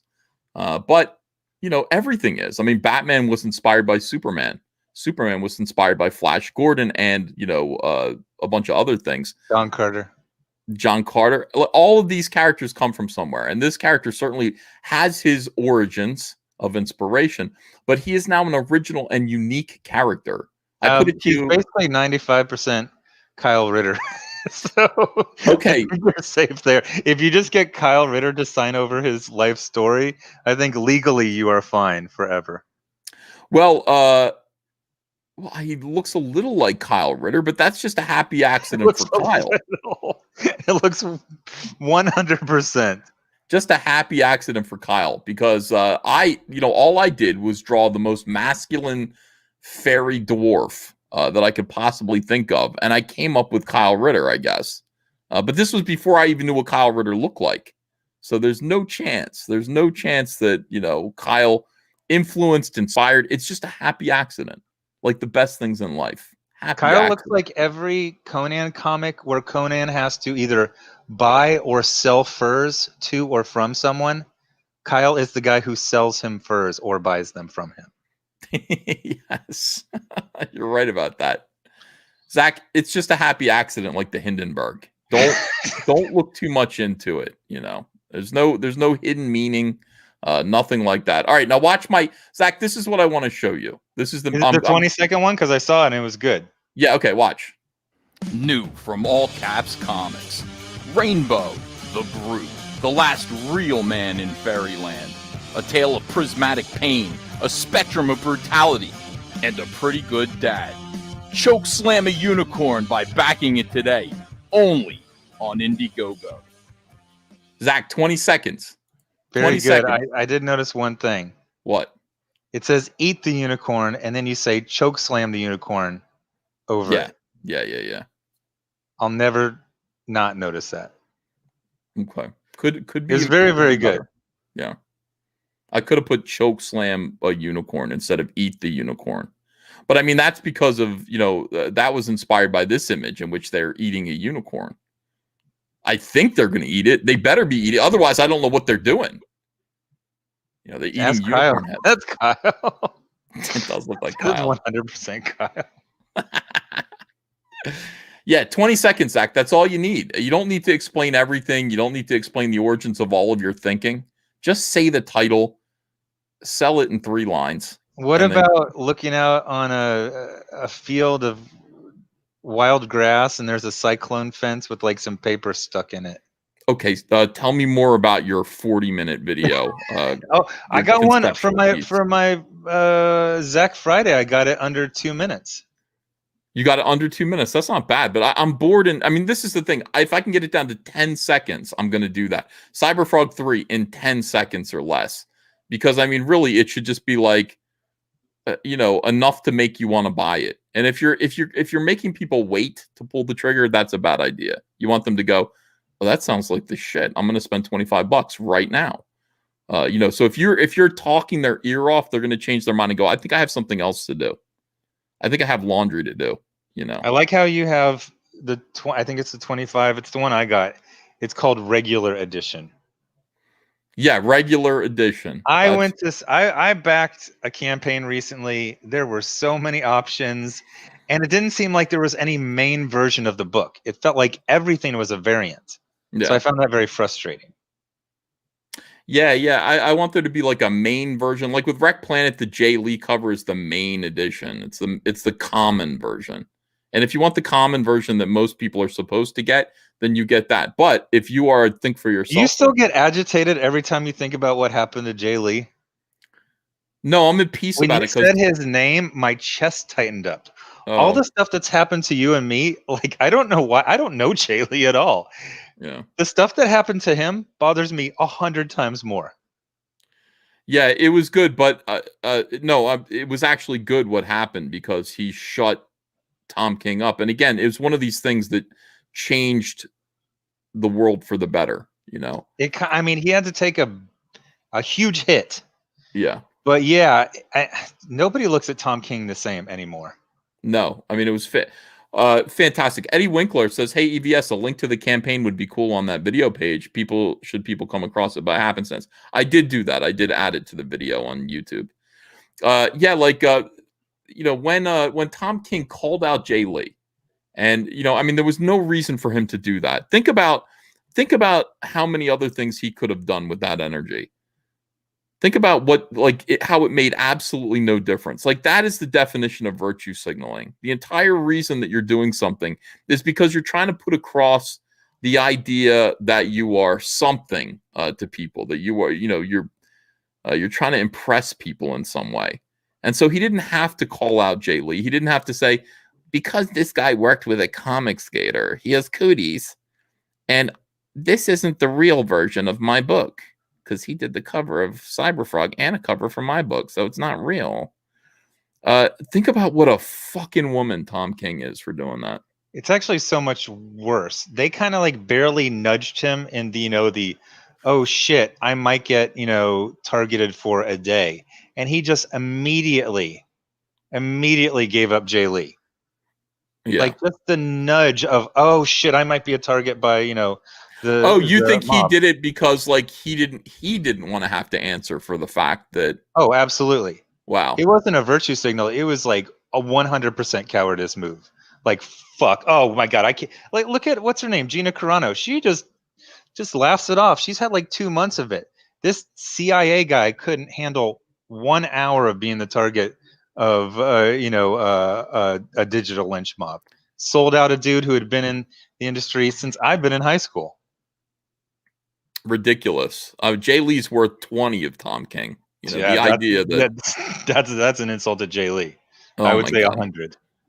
Justin McRoberts, thanks for $10. Contributor 823. I've ordered the executive briefcase edition. I've been waiting for this a long time since you first started talking about this over a year ago. Thanks, Uncle E. No, thank you. And I'm glad I could finally bring it to you. Got a lot of work to do this year. I got to do Cyberfrog Wreck Planet.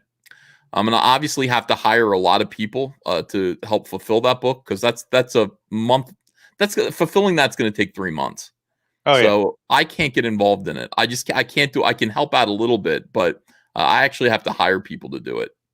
And so I can sit and draw and get Rainbow Brute done, and then get ready for Cyberfrog 3. We're making so much. We're making money hand over fist on comics. What does that even mean? You got the hand. You got the what? Because all right. So I've got money in my fist, and I'm giving you my other hand to get more money. Okay, so it's like a circular motion of just grabbing so much. Okay. Yeah. I think that's what it means. That's what I always thought.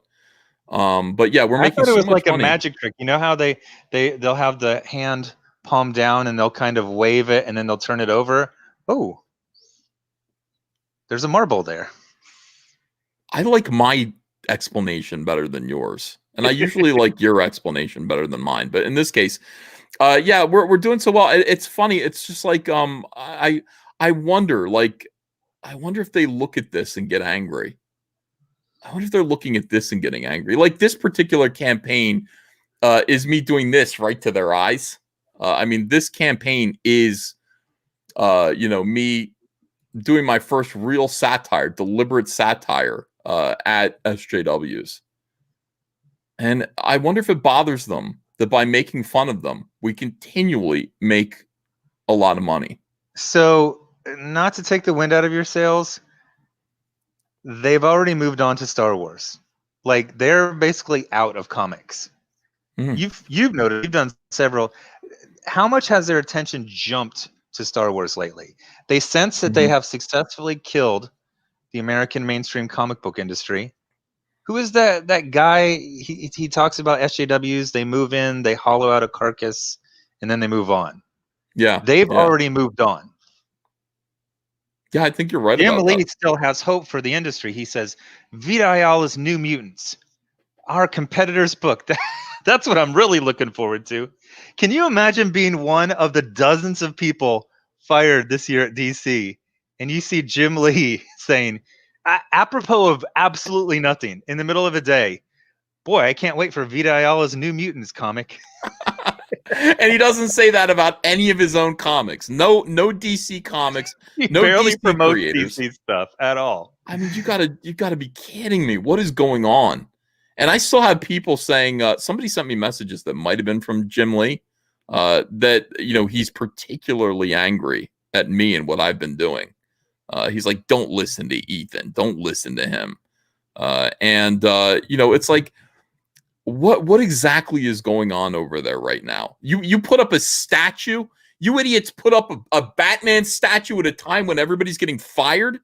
And the same year where everyone's tearing down statues. You're right. You put up a little monument. And I love. You mentioned the Hindenburg. Imagine if DC had a Zeppelin 3 months after the Hindenburg went down. The DC Zeppelin. I love the way you said, yeah, now people who are being fired can walk past that Batman statue on their way out. That made me laugh so hard. Just absolutely dreadful, tone deaf, strange. Is it denial or is it madness? I can't explain it. But I'm looking forward to continuing watching what goes on. And there are still some people who are like, no, there's hope. There's hope. No, I don't think so. I think next year, like right now, they see it as a big tidal wave. 2020 was a tidal wave that knocked us over, but we're going to get up again in 2021. No, the tsunami is 2021. Do they think waves only come in ones? Yes. I mean, it's going to be awful. It's just going to be awful. Have you ever been to surf and kind of been getting bowled over? It sucks because there's always another wave. There's another way. You're getting up. You're getting up, and then another one comes and knocks. Especially when you're a little kid, those are your memories of getting knocked over by wave after wave, and that's what's going on in comics. So I'm pretty interested. I can't wait to see what happens with Marvel. I'm doing making a video right now, a big Joss Whedon expose, and just watching Joss Whedon go down. These guys, they can't. They need targets all the time. They need targets. Yeah. I was going to make this video and it was going to say, basically you and me and we need customers, but they need targets. They're not a good guy without a bad guy. Oh, it was the Scott Kurtz thing where he's like, it was a real tortured, like, whenever SJWs predict something, it's just what they want to happen, not what is likely. And he's like, with Trump losing, that means Comicsgate will lose support. No, we're fine. We don't need you. It has nothing to do with that. And I'm not focusing on Scott. I'm just saying we don't need mentally ill people stalking us for 3 years. Like, no, please let it stop. We will be fine without you even remembering we exist. Yeah. But you need us because you need a bad guy so that you can feel like a good guy. Oh, that's so true. They talk about us that way. They're like, Comicsgate. My God, we're not bothering anybody. We're like, at this point, like, we've completely moved on. We're in our own little cubicle. We're minding our own business and making our comics. Yeah, we do criticize comics, but we criticize everything. So who cares? They're obsessed with us and can't wait for us to go away. But I think we're still going to be here when they've gone away. Gunnar Renee Oye, thanks for 50 NOK. I think that's Norway money. They're moving on to anime and manga. They want to tell the Japanese what to do. I only know one person who reads Western comics. The rest is manga. Michael Beacon for $5 says there's no hope for mainstream comics.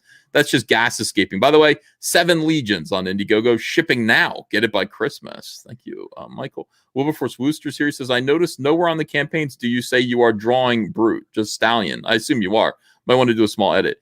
Yeah, I assume people assumed I was. I'll put in there that I am the artist and writer of Reignbow the Brute. Of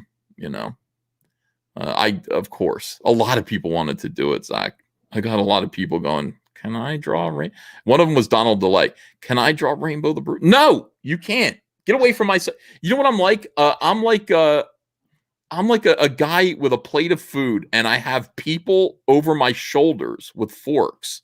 It's like, I want to draw what you made. No, just go away from my dinner. Did you ever, and you might have been this kid, although I think you were too poor. Do you remember going to the birthday party and that one kid who just could not share anything? They're like, okay, now let's cut the cake. And he would just like freak out. He's like, this is my cake. Or like they give the little kazoo to every single attendee. And then like the birthday boy would come take the kazoo. You're like, what are you doing? I'm just like, create your own stuff, guys. Please create your own. So you can do it. Get it, put your mind, put your heart to it. Zach has created so many comics at this point, and killed them. He's created so many characters and murdered them in cold blood. You can do it. If Zach can do it, you can do it too. Trencher1375 says SJWs are an evil mob. They don't go away. They just change their allegiance. The thirst for blood remains. Everything else is an excuse. And the thing they're focusing on, I mean, look at what they're focusing on. 2 women. The Force is female. They are obsessed with destroying Gina Carano and now Rosario Dawson. Unbelievable. Why Rosario Dawson? Why won't they leave? She's Puerto Rican, and she came out as bi like last year. Yeah. Can you imagine? Why? So why? Why are they? Is she conservative or something? I mean, there's this real like something. Her family hired a groundskeeper that turned trans, and then they lived on the property. They tried to fire the trans. I don't know which direction they transitioned in, and then they got in a big stupid fight. And then it's like, you were beating a trans person. It looks like they were trying to kick someone out, and someone just said, no, I'm not leaving. It's real nudgy, and Rosario Dawson is just, she was there. That's it was weird. on her property. Meanwhile, what's his name? The funny thing is, I was going to call it a he said, she said, but then I realized that would be way too confusing for this situation. Who's the dude? Who's the gay guy who plays the Flash who chokeslammed a pregnant lady? I think he's still going to get to, be in his movie. Agent DeCamp says, that why? Is funny. All this people, I mean, I don't want to get into the whole Johnny Depp thing, but Amber Heard gets to keep her job, and How? the guy and the Flash chokeslam because they have the right politics, obviously. Jesus. Duh. By the way, Agent DeCamp says, why is 24-hour variant in briefcase? It shouldn't be. Yeah, I actually wrote in there, I said I'm changing the rules because the entire point of the briefcase is a subscription. And it's a little bit weird. It's a little bit nudgy to be like, I'm going to keep this one thing out of it. Like if you back the $200 executive briefcase edition, you're getting everything this time, including the 24-hour edition. But it's going to go away. The only way you would be able to get it tomorrow is or after tomorrow is if you back the executive briefcase. It's going away as a separate item. I just feel like that's fan service because I've got so many people who, back the honeycomb box. And at that point, you should just get everything. But I made this kind of like rule that one item is not in there. So it just didn't seem fair to me. Yeah. Rumors are Amber Turd is getting a Mira spinoff, says Chris Roble. Yikes. They got to get rid of her. I'm going to wait until Zach says something. I'm so sick of Amber Heard and Johnny Depp. I just want you to move on. I haven't brought it up, and I already. Yeah, you don't want to talk about that. Well, here's the thing. Joss Whedon, his career is absolutely over, and nobody stood up for him. And I mean, you really look at this situation. Where are the Avengers for Joss Whedon? You know what I mean? It's like you've got that guy who James Gunn. He got in trouble because people looked at his timeline, his Twitter timeline, and there was just too many instances of him making light of child abuse, wherein the joke is he's the child abuser, and he loses his job, and everybody comes like the Avengers assemble to defend James Gunn and get his job back. Right? Stood What's his by name? him. The bodybuilder. Oh, Chris, the Thor, you mean? No. What bodybuilder? Wow.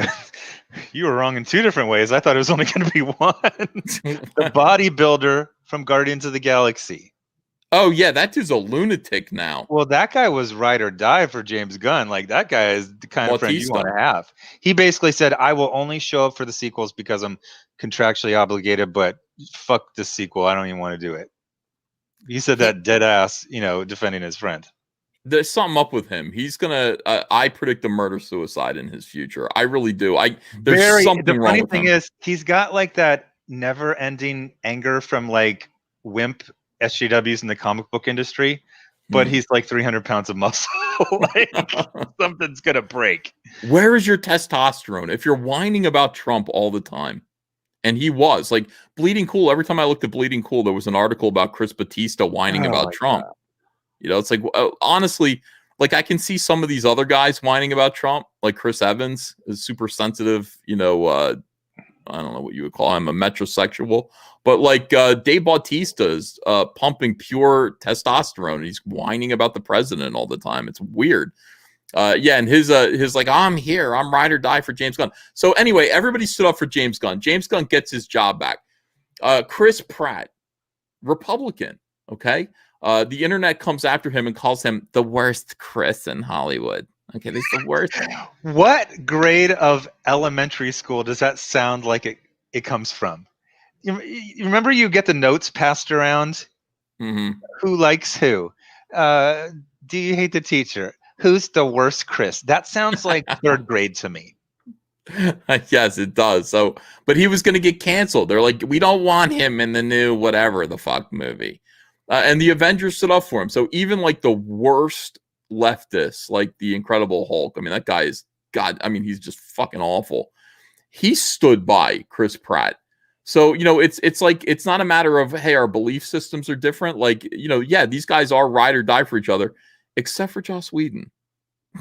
Oh yeah. Well, he had a reputation just for being an a-hole to everyone. And he was kind of untouchable. He had like 3 or 4 franchises that did great. But the funny thing is, I can actually see his defense, when inevitably he gets a bunch of civil lawsuits. He's like, well, I did warn them. And they're like, how? I told them I was a male feminist. And the jury's going to be like, he warned them. He warned them. Fair enough. Yeah. You got to know, if you're that into feminism, there's something wrong with you. There's no reason to play for the other team that hard. There's just no reason. Yeah, I like women. I want women to have the same rights. All the victories were won 40 to 100 years ago. Yeah. Well, what is there left to do now, except for spitefully humiliate men? What exactly is it? Get men to just kind of walk away from things that they created and just hand it all over for women to ruin and destroy. I was watching RoboCop. You remember Nancy Allen? Yes. Officer Lewis? Yeah. Great female character. Everyone loves her. One of the things I noticed about her performance is there's a lot of her seeing something going down and not jumping in right away, kind of assessing. I don't know if you remember, but when Murphy is being tortured and killed, she sees it happening. She doesn't jump in because it's 6-1 and she's going to be killed as well. There's no thought or humanity in Ray. If there was 1,000 people, she would just jump out and it would just be fine. It's so interesting that the future is female and they're either trying to hurt actresses or they're writing the worst female characters imaginable. Ray's not even a character. No, I was just saying that to somebody. They're like, well, her story arc followed Luke Skywalker's, didn't it? No, it didn't. Listen, Ray's story arc followed the girl from Twilight. I mean, all the Disney trilogy was Twilight in a Star Wars setting. What is she doing chasing after a mass murderer like Kylo Ren? Well, what do you think that, with her mouth gaping open? What do you think Kristen Stewart was doing with that little vampire boy? Talking to a friend, and I was so proud of myself. What'd you come up with? So I was seeing Gail Simone do her little auntie humor about Star Wars, and people, and I was like, oh gosh, so tiresome. And then I was thinking about something. When Twilight was really popular, a lot of people were making fun of it, mostly men. They didn't hire the people who were making fun of Twilight to write the sequels. How But about that's what that? they're doing with Star Wars. They're hiring people who think Star Wars is stupid and silly and sexist. And they're saying, write Star Wars for us since you hate it so much. That is weird. Isn't that weird? That is weird. And by the way, the other thing about this that I was saying was there's plenty of male representation in Twilight. You know what I mean? Like there are only like 2 females in that, and then like the rest are all men, and yet we couldn't give a shit. You know, it's not like you look at Twilight and go, yeah, there are a lot of guys on the screen there. That's me. I can project myself onto that character. That's why I'm going to go see Twilight. That's not how it works. Why do women pretend that that's how it works? That isn't how it works. You know, and I said this. I said you can ask 100 women if they want to go watch Star Wars, and the answer is no. Oh, it's been so interesting. I peek at Twitter every now and then, Mhm. and you are driving these banshees insane That's what I by do. throwing out a completely subjective number that's just your opinion, but I think it Mhm. is fairly accurate. Of course it is. I mean, you look at Gail Simone; she's not talking about how cool Star Wars is. She's making fun of it. It's not. She's a woman. It's not interesting to her. It's just a silly guy thing. So why not infiltrate and wreck it? Yeah. So 5%, I think, is completely a fair estimate of, if you go to whatever the Mall of America and you interview 100 women that walk by, yeah, 5 will, and not even seriously be into it, but they're like, yeah, I like it.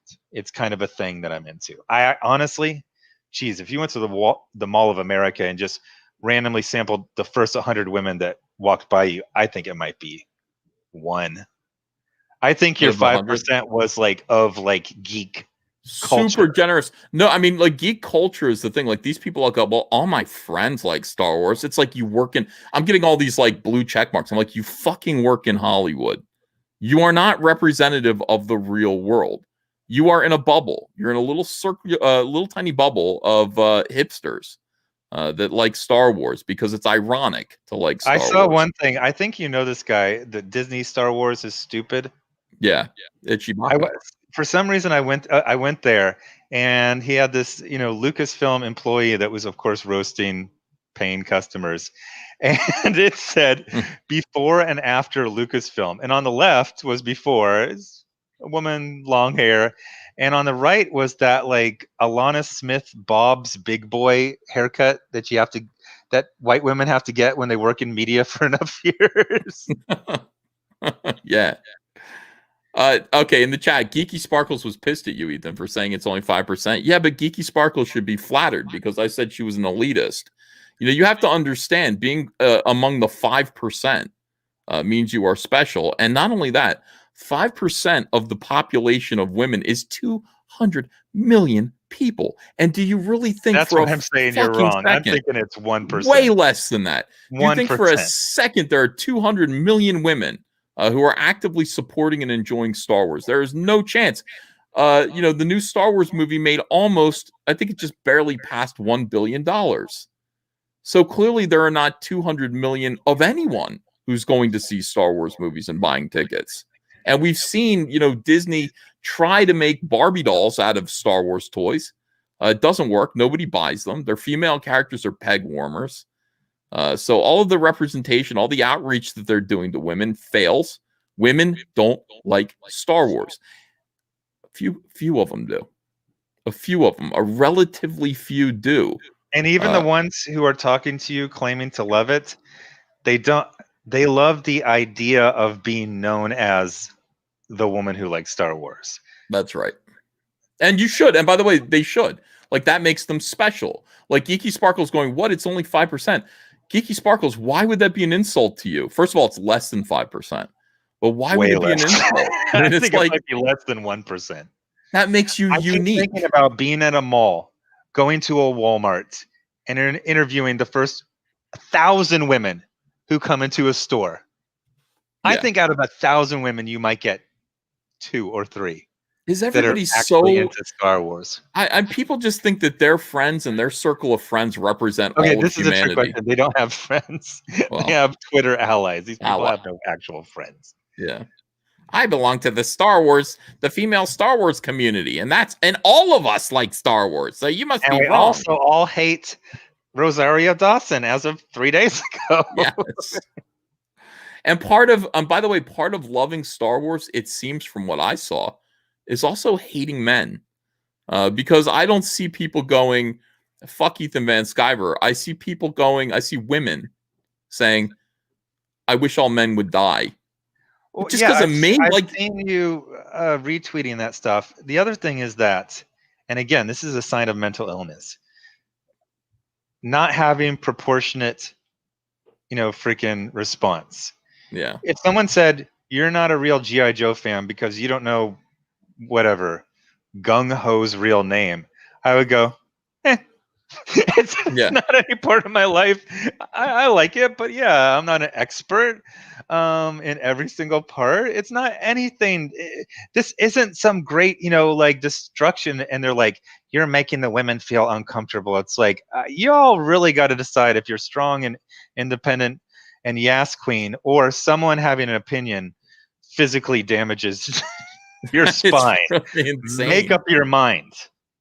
It is insane. Yeah, I mean, it's just like I know everything about Star. Okay, if 5%, and by the way, that has become my new slogan. Is just 5% every single time.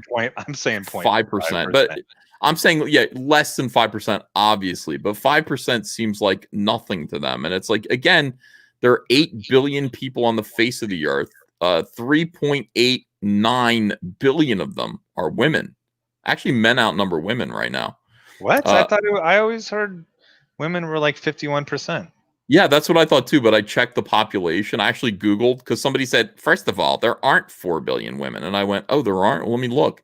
And I actually looked, and there's a ticking clock on Google. So you can see, I don't know how they're keeping track, but, there it's got to be a real grim way I'm like, keep track of that. I just keep watching it move forward, and I'm like, okay, don't move backwards. And, that's there's some deaths and some births, but basically it's 3.89 billion people. And so essentially, 200 million women. And Star Wars only wishes, Lucasfilm only wishes that 5% of women like Star Wars. They don't, but 100% of men do.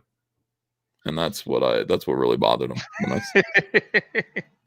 I said 100% of men. And I got these guys who who give like alternate percentages. No, well, yeah, they do. Some people pull up charts and go, well, according to tickets sold. Oh God, yeah, like, and it's like that doesn't prove anything.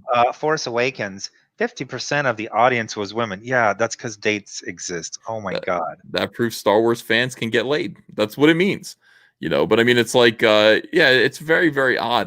But me saying 100% of men, and then some guys actually step forward. The real and go, trick is it's not opening night, because then that's kind of cool to talk about it. Oh, what'd you do this weekend? Oh. My man took me out to see the Star Trek Force guys. I don't know. I think they're Marvel superheroes. What I mean? The real trick is to go on week 6, Tuesday, and tell me what the gender parity is on the audience on that day.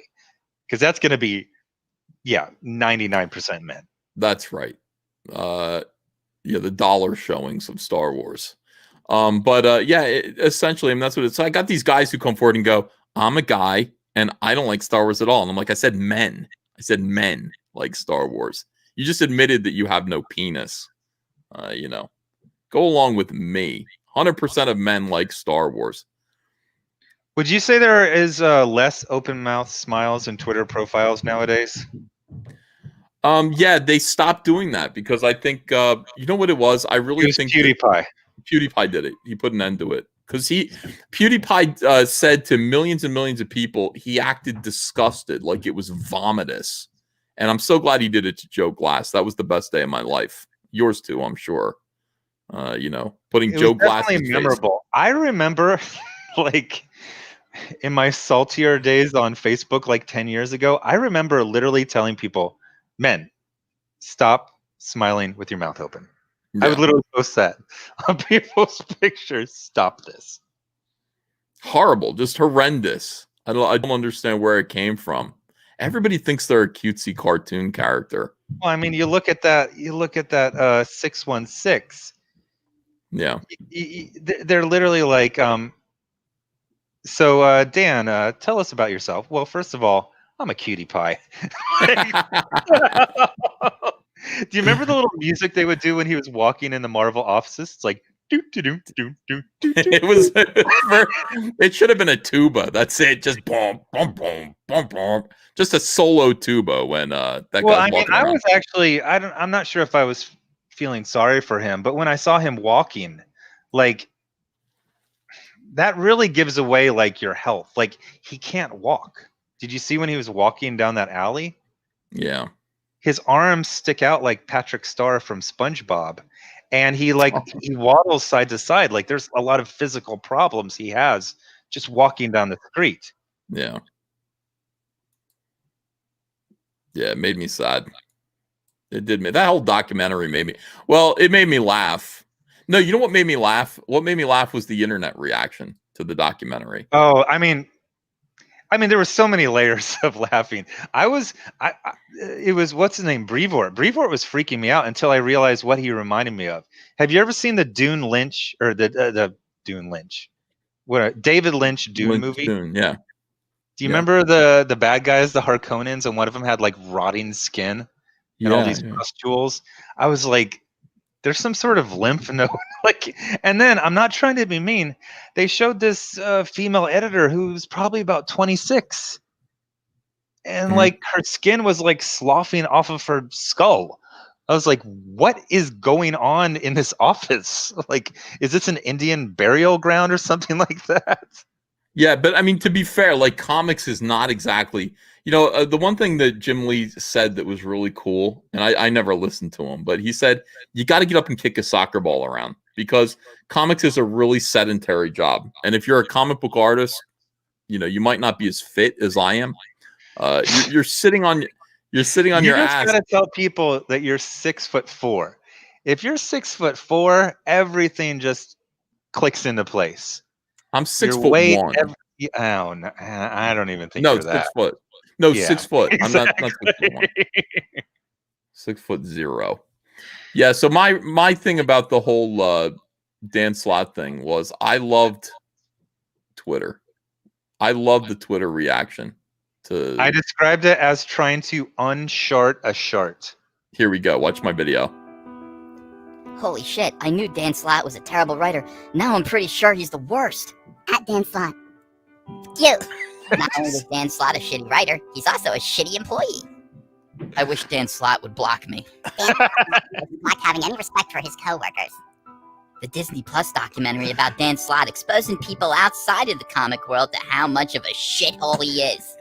I watched that 616 doc supposedly about making comics the Marvel method, but really about how Dan Slott is bad at his job. It's just embarrassing to everyone involved. The notion of comics writers, the industry, the utility of the Marvel method, etc. I mean...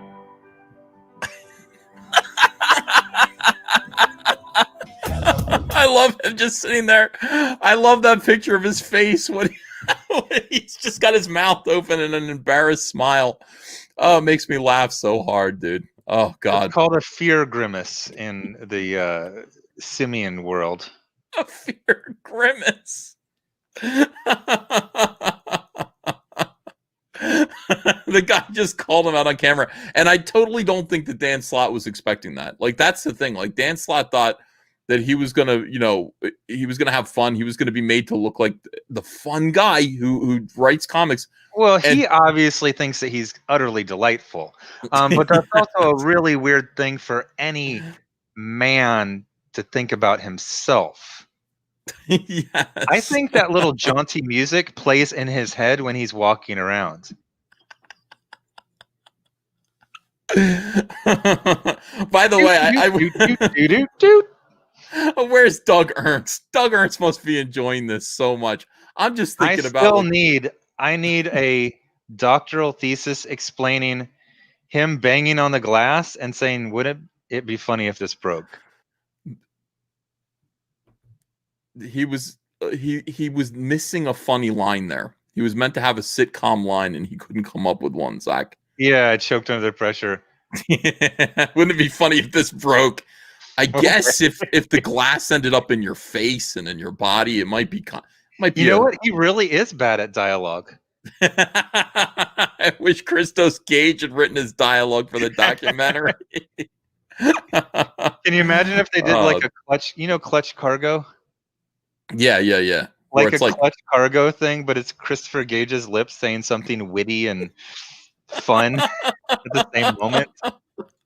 I got it. He's like, I've heard of a glass ceiling, but not a glass wall. It's just something. Anything's better than. Wouldn't it be funny if this broke?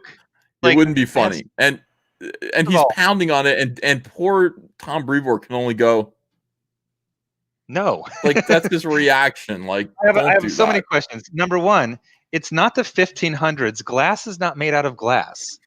Right. That's a plexiglass. It's not going to break. All your weight would just push it out of the frame and chip like one corner. Like, it's not. You're not in a cartoon. Glass is not actual glass. I want to watch that documentary again. I really I kind of want to, because I think there's layers to it that we didn't even. First of all, when you were talking about their fumbling recovery of trying to unshart a chart, they're like they were saying things that nobody was arguing. You know, what's the artist, Pete Woods? He was like, yeah, well, I got my plots. Well, of course you did. That's how you drew it. We're not talking about the plot. We're talking about the dialogue. And then I saw Dan's like, I can't believe there's grown people who actually think I didn't write the script 3 days before the comic was finished. You wrote the script of the plots. You didn't write the dialogue. Everyone, and they're like, also, did you see the bags under the letters and Christos Gage's eyes? Haunted. That wasn't a bit. The slumped shoulders and depression, that wasn't a bit. That was their actual human emotion over years of this treatment. Yeah, that is the end result of the malnourishment, the fear, the worry. You know, it's like the late nights of just waiting for Dan Slott to stop enjoying himself on Twitter and blocking and actually produce work.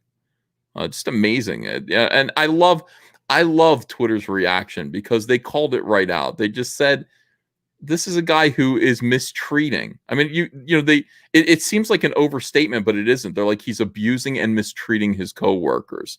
And I wonder if Dan Slott, like, in all seriousness, actually hears that. Like, do you hear that? Because, he'd be like, wow, this was just a funny thing that we put together. That's what they're saying. Pete Woods is covering for him. They're all covering for him. This is just a funny thing. We were trying to make it interesting. But no. It was a documentary that the filmmakers had a message. They put a message across to people, and that was their message.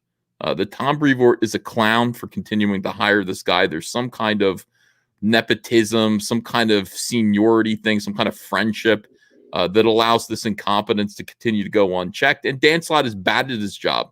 And his incompetence hurts everyone around him. That's the message of that documentary. No matter what you say the motivations were, that's what Disney put out. What a strange thing. I mean, when you describe it, it's actually even more infuriating. Dan Slott wants to spend all day on Twitter, all flippin' day. Meanwhile, these grown-ass, middle-aged men with families are waiting on him. You either have the letterer doing everything at the last moment. By the way, it had nice art, but that comic was freaking terrible. It was complete shit. And then you got Christos Gage, who obviously has talent, who's like mid-40s and just, I'll do the dialogue. And then what do they have? The signing. Who is there? Just Dan. That's the most infuriating part. And there was no reason to put that there. See, this is the thing about it. Like, there was no reason. The documentary is called The Marvel Method. So really, it could have ended with, here's the finished comic, and it's going into stores. But you see, they ended it with a completely unnecessary thing that was meant to make you hate Dan even more. All of the people who worked the hardest, all of the people who stayed up nights, who worried, who made the book actually happen, they stayed at home, presumably. Dan Slott got to go to a comic book store and be congratulated, thanked, hugged, loved on by a whole line of fans. And he didn't say, why isn't, Pete Woods sitting next to me or Christos Gage or anything like that? That was a hit piece. That was a very pointed hit piece. And I, like I said in some of the videos that I made about it, I said, these guys should be worried for their jobs. Disney, Papa Disney did that on purpose. I would be terrified if that kind of a thing came out about me, but of course it couldn't possibly. My God, excellent in every way. I'm waiting for Kyle Ritter to turn in the colors. I don't know if he's close to it. I'm looking at my email now. Kyle Ritter is just a genius. I don't know why you don't use him more, Zach. What are you talking about? Use him on like every single project. Oh. He totally saved my Jawbreakers Grand Bazaar variant. That looked great, by the way. He took your pencils. Yeah, because he saved my ass. He Christos Gage the hell out of that thing. You did your work. You did your work, and he just improved it. He did finishes. I did my work to the best of my artistic ability, which is not much, and he made it look like a professional comic book cover. By the way, the blackout on Kyle Ritter in the mainstream comic book journalism news sites is appalling. Absolutely appalling. Yeah. Think about it. Why do you think that's happening? Just because he's associated with me, right? I mean, yeah, because they're completely corrupt. I mean, the funny thing is, I was talking to you how they act like Vita Ayala is like this jewel that never has occurred. I was like, I lived in New York City. Someone who's mixed in Puerto Rican and black is not that rare. Trust me. That's like pretty much a third everybody of the New York City population. Oh, my mom's black, my dad's Puerto Rican. My mom's Puerto Rican, my dad's black. Okay, that's a third of New York City. It's not rare. Yeah, I mean, the idea that Vita Ayala is the best that we have to offer right now is really scary. I mean, it's just an insult. But I mean, now I'm imagining the third DC bloodbath and who's left anymore, and they're walking by the Batman statue, and then they get an alert, because they're still following Jim Lee. Boy, I'm looking forward to issue 3 of Vita Ayala on New Mutants. I mean, that's who there is left. There's Vita Ayala. Like, everyone is going to give her all of the work that they can. And one last attempt to show that they are, virtuous, wonderful people.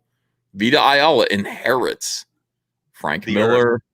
Inherits the salted earth. Wow.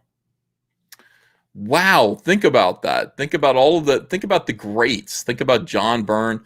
Think about Walt Simonson, Frank Miller, John Buscema. No, think about writers. Think about Annie Nocenti. Gosh, I'm about to do a video on her. She's got this this book from Dark Horse. I think it's Burger Books at Dark Horse. It's like a 4 or 5 issue miniseries where the sales were so low that they just stopped after issue like 2 or 3. And now they're trying to promote it on Newsarama. They're like, it includes the 2 floppies that were not in stores. Well, why weren't they? Because she's this great writer, but she needs, these tentpole characters. You can tell your environmental story using Daredevil. She did that in 1990. But now she's just trying to do all environmentalism in this, depressing book, and nobody bought it. It's completely DOA. Oh, man. Riot Press Productions. Hey, Patrick. He says, and thanks for $20. He says, so very stoked for this one. Getting mine. Lead the way, brother. Hail EVS, hail the chat, and hail Comicsgate. Well, thank you so much, Patrick. I didn't even look. When is it coming out? How far are you on it? December of next year. Okay. December next year. Yeah, I got to stack these up. I got to get Rainbow the Brute, finished funding. Cyberfrog Wrecked Planet is shipping in May. And then we're going to go right on to draw these 2 books and get them out for December, and then do Cyberfrog 3. I mean, people are asking if there's going to be a sequel to Rainbow the Brute. I mean, it depends. It depends on if it's, if people like it. Depends on if I have fun. Cyberfrog is my main franchise. And then beyond Cyberfrog, I've got Fearsome. I've got a couple of other ideas that I haven't even said out loud that I do want to do. And then on top of that, I'm publishing Trent Kanuga and Matt Martin. I'm publishing Snowman. I'm publishing Creed. That's All Caps Comics is going to be pretty big. I'd like to publish Jawbreakers, but you have 0 ideas for Jawbreakers, apparently. 0 ideas. You know, that's the way it is. I mean, I'm waiting. Yeah, every now and then, like, I can kickstart your creative brain. I can sit there and say something to you, and then you will be. I used to do this to Jeff Johns, Zach. You know, Jeff would have 0. Jeff called me up 4 issues into Flash Rebirth and goes, "How do we end this?" And I said, "What?" And he said, "I don't really have an ending." And I was like, yeah, fuck it. Well, whatever it is, I guess it's got to do with his bow tie, because that's what the first 4 issues were about. You focused insanely on Barry Allen's bow tie. I don't know how we end this either, Jeff. I thought you had an idea. I thought you had a story. So I would sit there and talk to Jeff every now and then, just give him ideas that would get him kind of pumped up, and he'd build on them. There's no reason why, you know, I can't sit there and talk you through Jawbreakers and get you, you know, get that train back on the rails again. What are you talking about? I have like 4 things in development. 4 Jawbreakers things? Yes.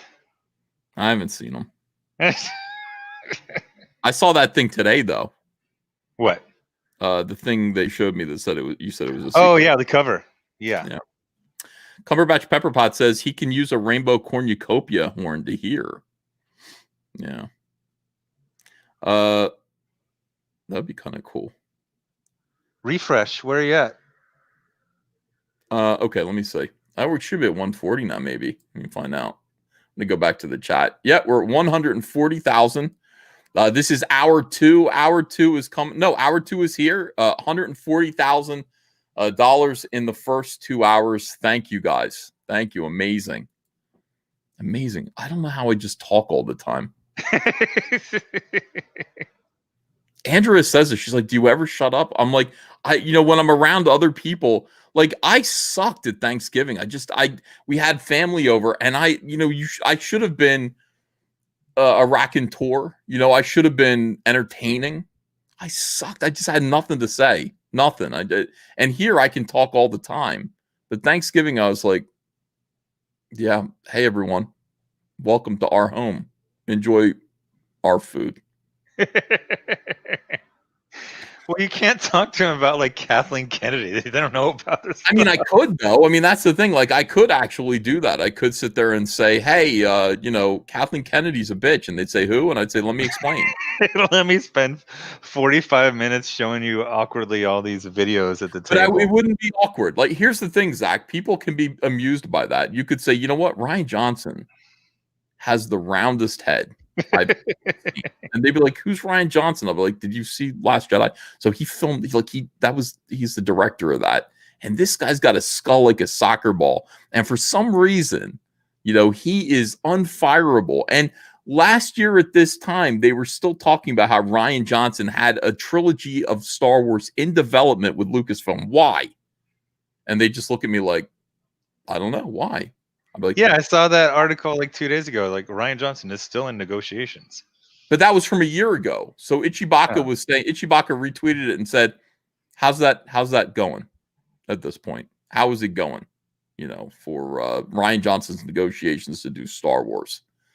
Probably not that great, I would think. Not that great.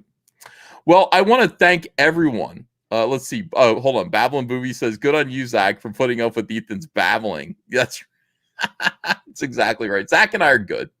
Here we go. Sketch Therapy says 140K in 2 hours. Comic Artist Pro. It's no joke. I mean, that is phenomenal. Omega Art says you should do a stream show for all of them next time. Yeah, you know what? I could have streamed our Thanksgiving dinner, Zach. Okay. What do you? I mean, would anybody do that? Do you think that like Pokemon or any of these other Twitch thoughts? I don't understand. I see the quartering, and he covers everything, but half of I just have no idea. We don't know who these YouTubers are. There are YouTubers out there that have like 6 million subscribers. Oh yeah, there's an endless amount. Once you just start saying like, who is this? Who is that? They're like, oh, they have 3 million. I've never heard. There's 300 YouTubers that have more than 1 million subscribers, and you've never heard of them ever. But everybody else has. I mean, exactly. I'm starting to pay attention now because I'm watching these YouTube drama alert videos from Keemstar. You get interested in them. It's weird. You go, yeah. All these guys do is pick on each other.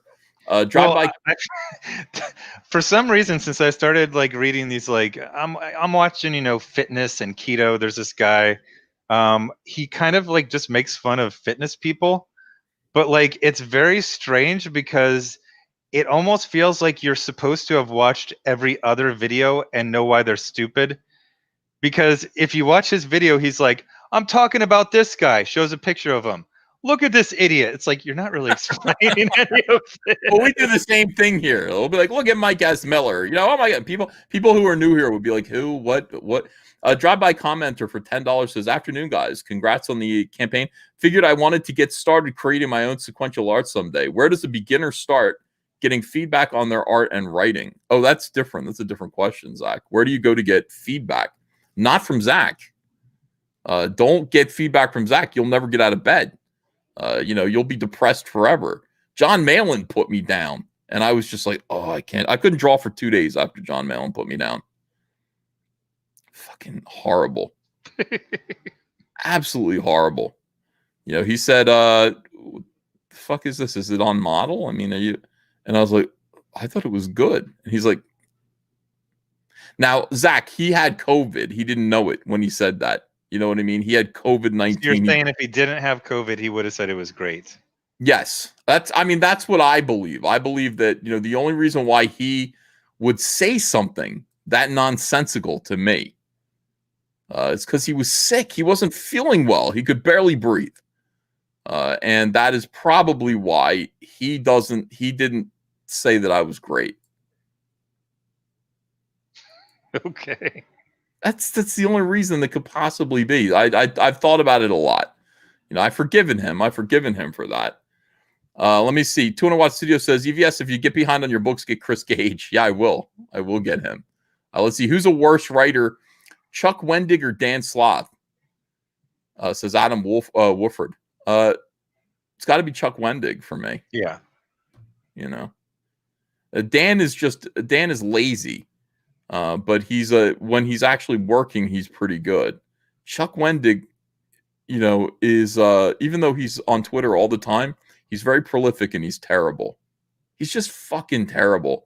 Everything with Chuck Wendig is a wry, perverted aside. You can't get through an article without like a bunch of parenthetical, notes about his penis. He's just such a fucking idiot. Let me see. 200 Watt Studio says Slot got roasted on Twitter and he was defending himself. He was triggered. LOL. Thor Odinson says the evil is defeated. Rainbow Brute just kicked Lone Star, Heart of the Hero, off the top 25 Indiegogo list. Dicks out Comicsgate. Wow, dude. That's amazing. Yeah. Amateur Ant says we should all start calling Dan Slot Dan Sloth. Adam McGuire says, Zach, what's the story behind your channel profile picture? I don't even know what that is. Well, you've got the you've got Stallone up there right now. Oh, that's from The Expendables. I think that's what he means. Cecil says is adult only content. Says Dan Slott looked healthy to me. Swinging Cod says, Zach, who killed 7 GI Joes in a trench in a desert? Not a real joke. Saw Viper. All right. Gunnar Ray Oye says, Anna, that Star Wars girl did buy the Vader Barbie. It looks exactly like her. Mexi Man and Cheese says, if I buy the $100 level today, I still get 24-hour variant, right? Yep. Cheech says, Hail War Campaign for $5. Swinging Cod says, fine, I back the briefcase, you corpulent pie-scarfing grifter. Happy now? Not now. Well, I have mixed feelings about it, I liked you buying it, but I didn't like being called a corpulent pie-scarfing grifter. Lance737 says, Disney bought Star Wars and Marvel to appeal to boys. Trencher1375 says, SJWs are an evil mob. They don't go away. They just change their allegiance. Their thirst for blood remains. Everything else is an excuse. Yeah, we really don't like SJWs around here. And Zach, you understand them better than anybody. Brown Guy Shin says, don't forget to plug on Parler too. You got fans. I have not used Parler yet. Zach, are you on Parler? No. You're not going to go anywhere like that, are you? No. Contributor 823 just ordered the executive briefcase edition. I've been waiting for this for a long time, says Justin McRoberts. Ever since you first started talking about this over a year ago. Thanks, Uncle E. Cumberbatch Pepperpot says, make Reignbow hard of hearing. So then you'd be exactly like Kyle Ritter. Honestly, is Reignbow the brute you? I see EVS, says Cranberry Langers. He's got a stubby little nose. Like, my main feature is this, my face looks like a sundial. It's not me. Captain Charisma says, I want to see a villain based off Dan Slott. In Dan's honor, it should lazily and blatantly be based off him. God, his sloth-like habits are fascinating. Peter Armstrong says, I love Cyberfrog, but this is what I've been waiting for. Backer 140. Yellow Flash 2 series is backed at the executive level. Looking forward to it. Hey, thanks, Flash. Appreciate you. Pied Pie Man of Pieville, says Dorby. $2. Slash and Burn Theory says, 10 years ago. Oh, I read that one. Predicting Rainbow Brute's going to be... Yeah. A lot of people are saying Rainbow Brute's going to be bigger than Cyberfrog. What do you think, Zach? How is it? I mean, well, it's a trick. You did 13 campaigns for Cyberfrog. Well, the current Cyberfrog campaign is at $1.11 million. So, it would have to be bigger than that. That's the biggest Cyberfrog campaign. I mean, maybe it's possible, but that's a lot. Cyberfrog is already an established, it's an established IP. Phenomenon. It's a phenomenon. And by the way, it is like the symbol. This is the thing, that Cyberfrog has become the symbol for everything that mainstream SJWs hate. Are they still doing the thing where they pretend like they don't know the name of him, or they stop that? They stopped that, and now they go, why don't you just go buy your Cyberfrog comics? Like, they do that now, which is like, whoa, dude. Like, it's like Trump. It's the same thing. It's like, it's just an invective to them, Go buy your Cyberfrog. I'll bet you buy Cyberfrog. I do. Yeah. They go, yeah, actually we do. We don't buy your shit. We buy Cyberfrog. We buy Comicsgate books, and that drives them absolutely insane. Let me see here. Bob Bug with One Eyes King says, take off my $25 as I have just refunded. Oh, Bob, you settle down, you. We've got 2,211 people watching right now. That's pretty good. Don Chin's here. Don Chin, creator of the Adolescent Radioactive Black Belt Hamsters Act. He says, EVS missed his calling as the Jerry Lewis telethon fundraiser of our generation.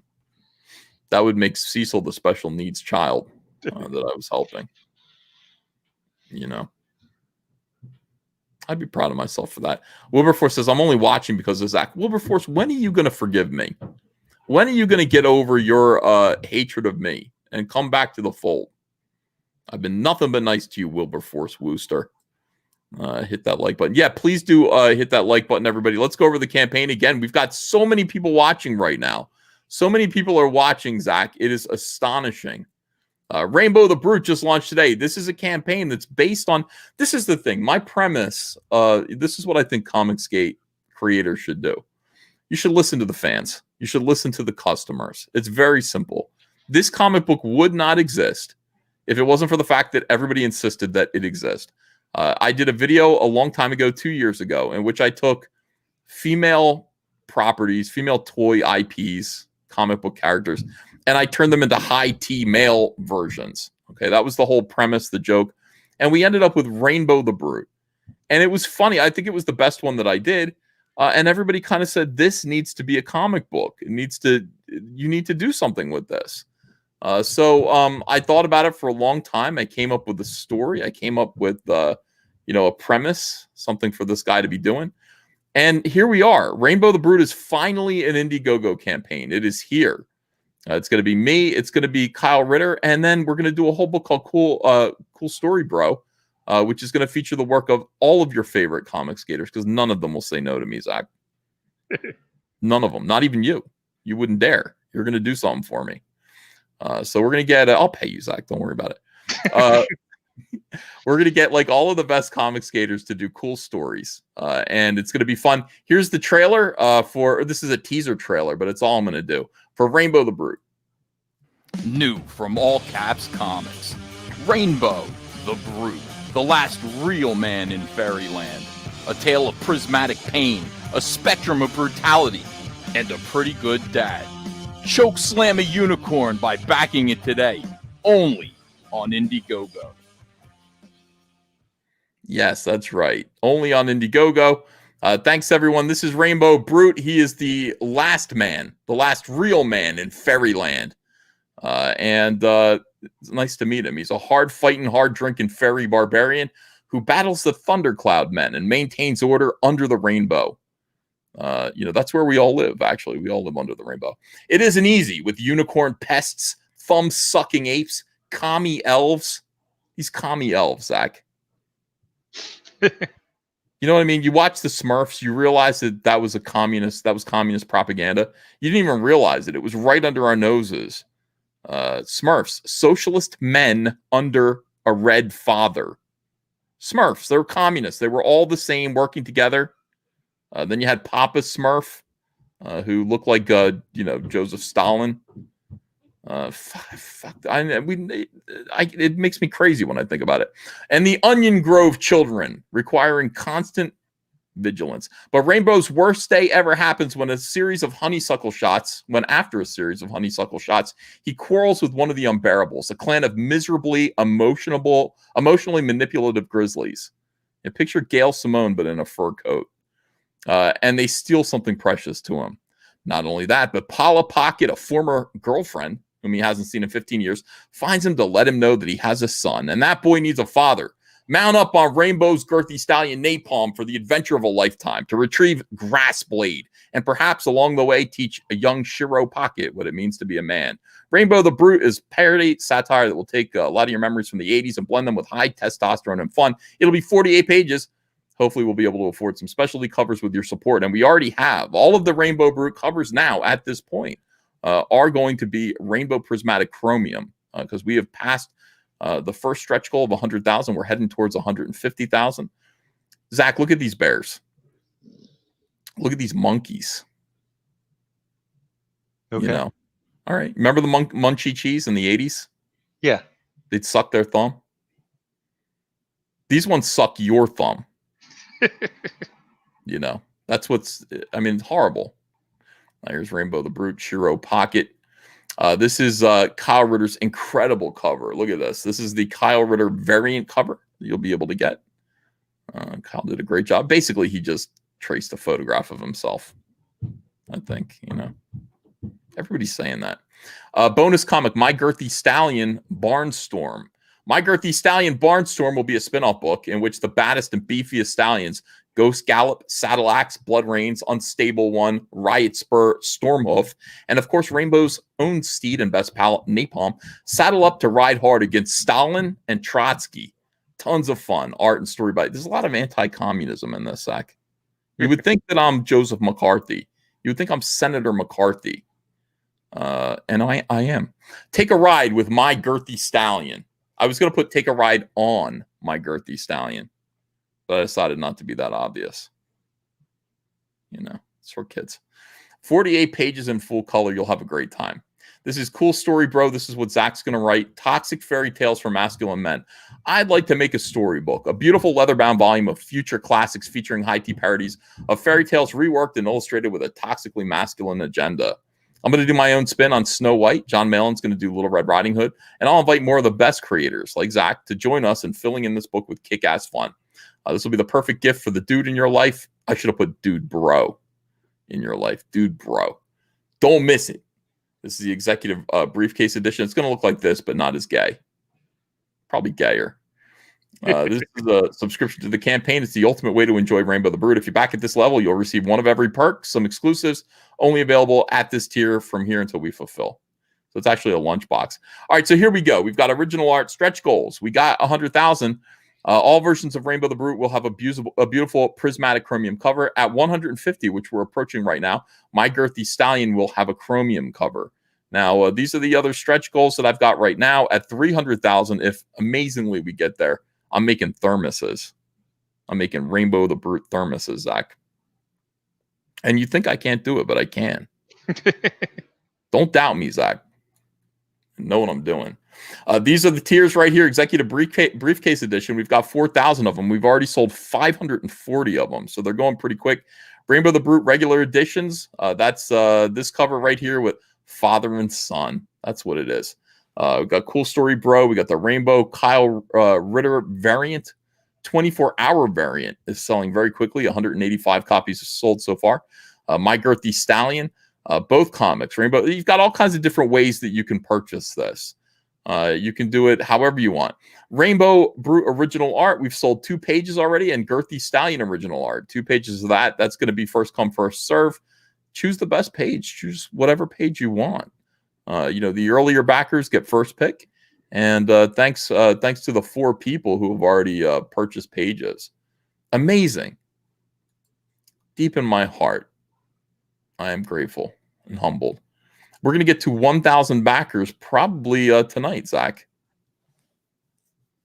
You're cutting out on me. Oh, I said we're going to get to 1,000 backers maybe tonight. Probably tonight. Oh, yeah, definitely. Fantastic. Okay, well, even though we have 2,227 people watching, I got to take a break. I've been doing this for 2.5 hours. We're going to have to come back on, and we're going to have to do more live streaming. I'm going to put on a regular show tonight. Zach, do you want to promote something? What do you now? Have? Yeah, what do you? Well, now and then too. But let's mention what you're doing because actually you do have a couple of things. Hold on a second. Today is Zach Friday. It's part of Zach Friday. I should mention. Yeah, that. I got 4-day Zach Friday. It's basically a bunch of books and pinups that are in inventory at the fulfillment center. I put them into different perk tiers, but there's also add-ons for single books, and that's going to be going out like next week, like mailed out next week, because it's already at the fulfillment center. All right, let me hear you say that again with this video. Hi everyone, it's your boy Zach, and this is my announcement video for the Zach Friday sale. 4 days only. Just launched. It's a Black Friday to Cyber Monday sale, which starts today, November 27th till Monday, November 30th. The most exciting thing about this is that this requires no printing.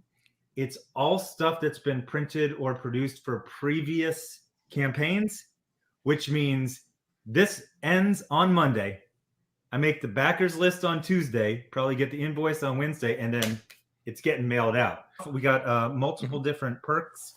So you got the Theosophy perk with the pandemic, do as you're told, and the pinups. You got the Jawbreakers perk, which is actually Jawbreakers God King plus 2 pinups. Then you got Iron Sights, both of the books plus 2 pinups. And then you got this one, the Splato perk. So let's click on this one. This one's got basically all 3 of these put together. One of my favorite features is the add-on feature. So when you click on what you want to get, you can then add on extra things such as the no cloth mask or a signed version of God King. So it's a very exciting idea about a short 4-day campaign that will get mailed out next week and should get to pretty much everyone in the world by Christmas. So go check it out.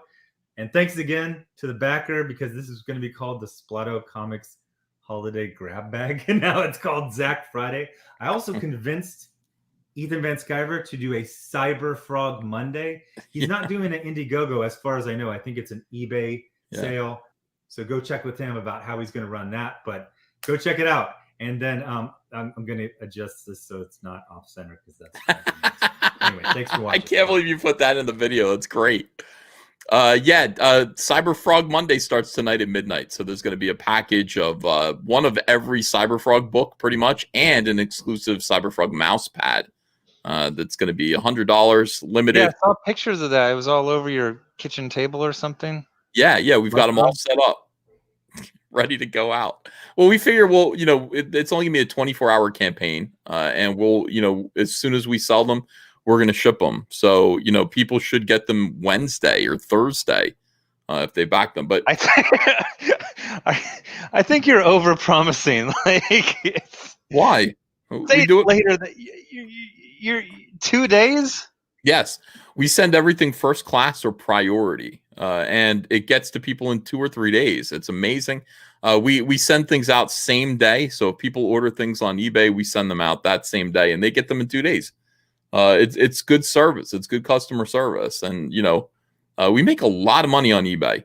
And I tell other people who will listen, and I know you're not one of those, but I tell other people who will listen: overprint your books, open up an eBay store. All of your overprinted books that sell on eBay, that's all profit. And you have income coming in every single day from those books. And I know you don't want to listen to me because you don't like money as much as you used to. You used to be a Ferengi. Remember that? Why'd you have to say gay at the end? Ferengi. I'm not a Star Trek fan, but you used to be that. And not no more. You're not so much into it. So I would say eBay, eBay for you, especially with your new Impossible Stars book, which is a big hit. Yes, had a good, strong ending. Is it over? Yeah. No. Theosophy, $30. Jawbreakers perk.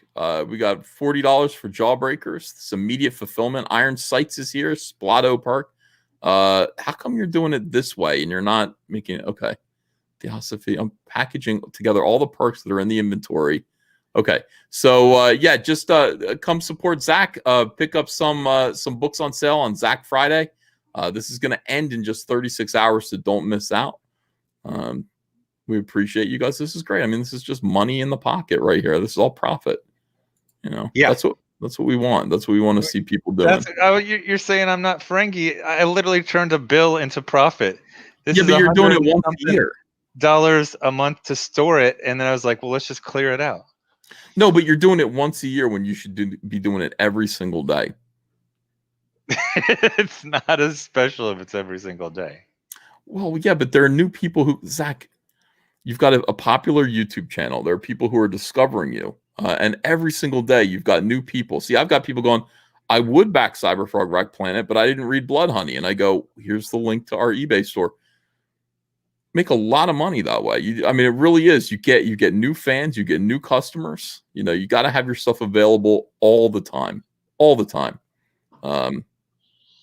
Yeah, Zach has no time for selling on eBay. Silvar Ogre says, let Zach be Zach. No, I don't want to. I want to. All right, I'll let him be Zach. Thank you, everyone. Thank you for making Rainbow Brutes first 2.5 hours. Huge, gigantic, enormous. Big. The campaign's already doing great. We'll see how it does. Zach needs to follow EVS's advice. Thank you, Robin. About time somebody stands up for me around here. Do you, Zach? No, don't. Stop giving Zach bad advice just because you like him. You're allowed to. If you like Zach, then you're going to beat him up and make him do the right thing. Wilberforce says, I know many people complaining they can't read Lost Souls. That is correct. David Bowser says, why should I buy the Rainbow briefcase and not the one of every comic perk? The briefcase comes with an exclusive variant cover, and it's going to have more exclusives in it, including, once we get to 300,000, a nice thermos. It's going to be a nicer set. The exclusive, it's also going to have an exclusive sticker. It's going to have more stuff as we go, more exclusives that are only available there. It's a subscription to the campaign, essentially. All right. Thank you so much, everyone. I appreciate you guys. I'll be back tonight, and we'll get back to this. This is like running a political campaign, running for president. And they can't steal this election from us, Zach. I'm not going to let them. Okay. Bastards.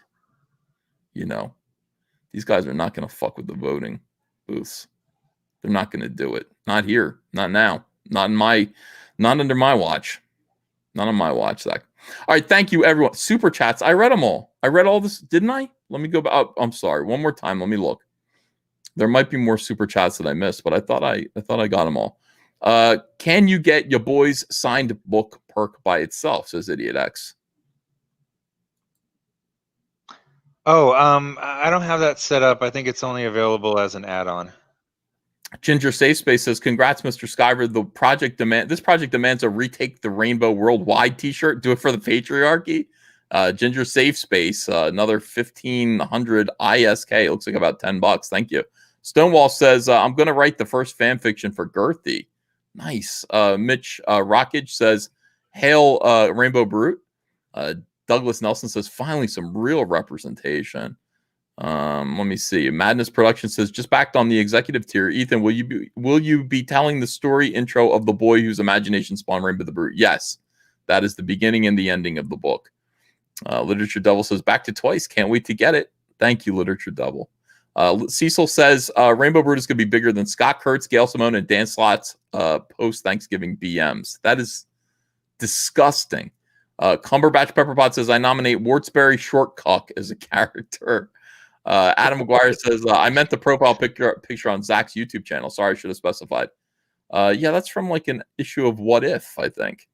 Oh yeah, that's one of the first books that I reviewed on the channel. And then if you go on like the app, I'm gonna go to it myself to see what it is.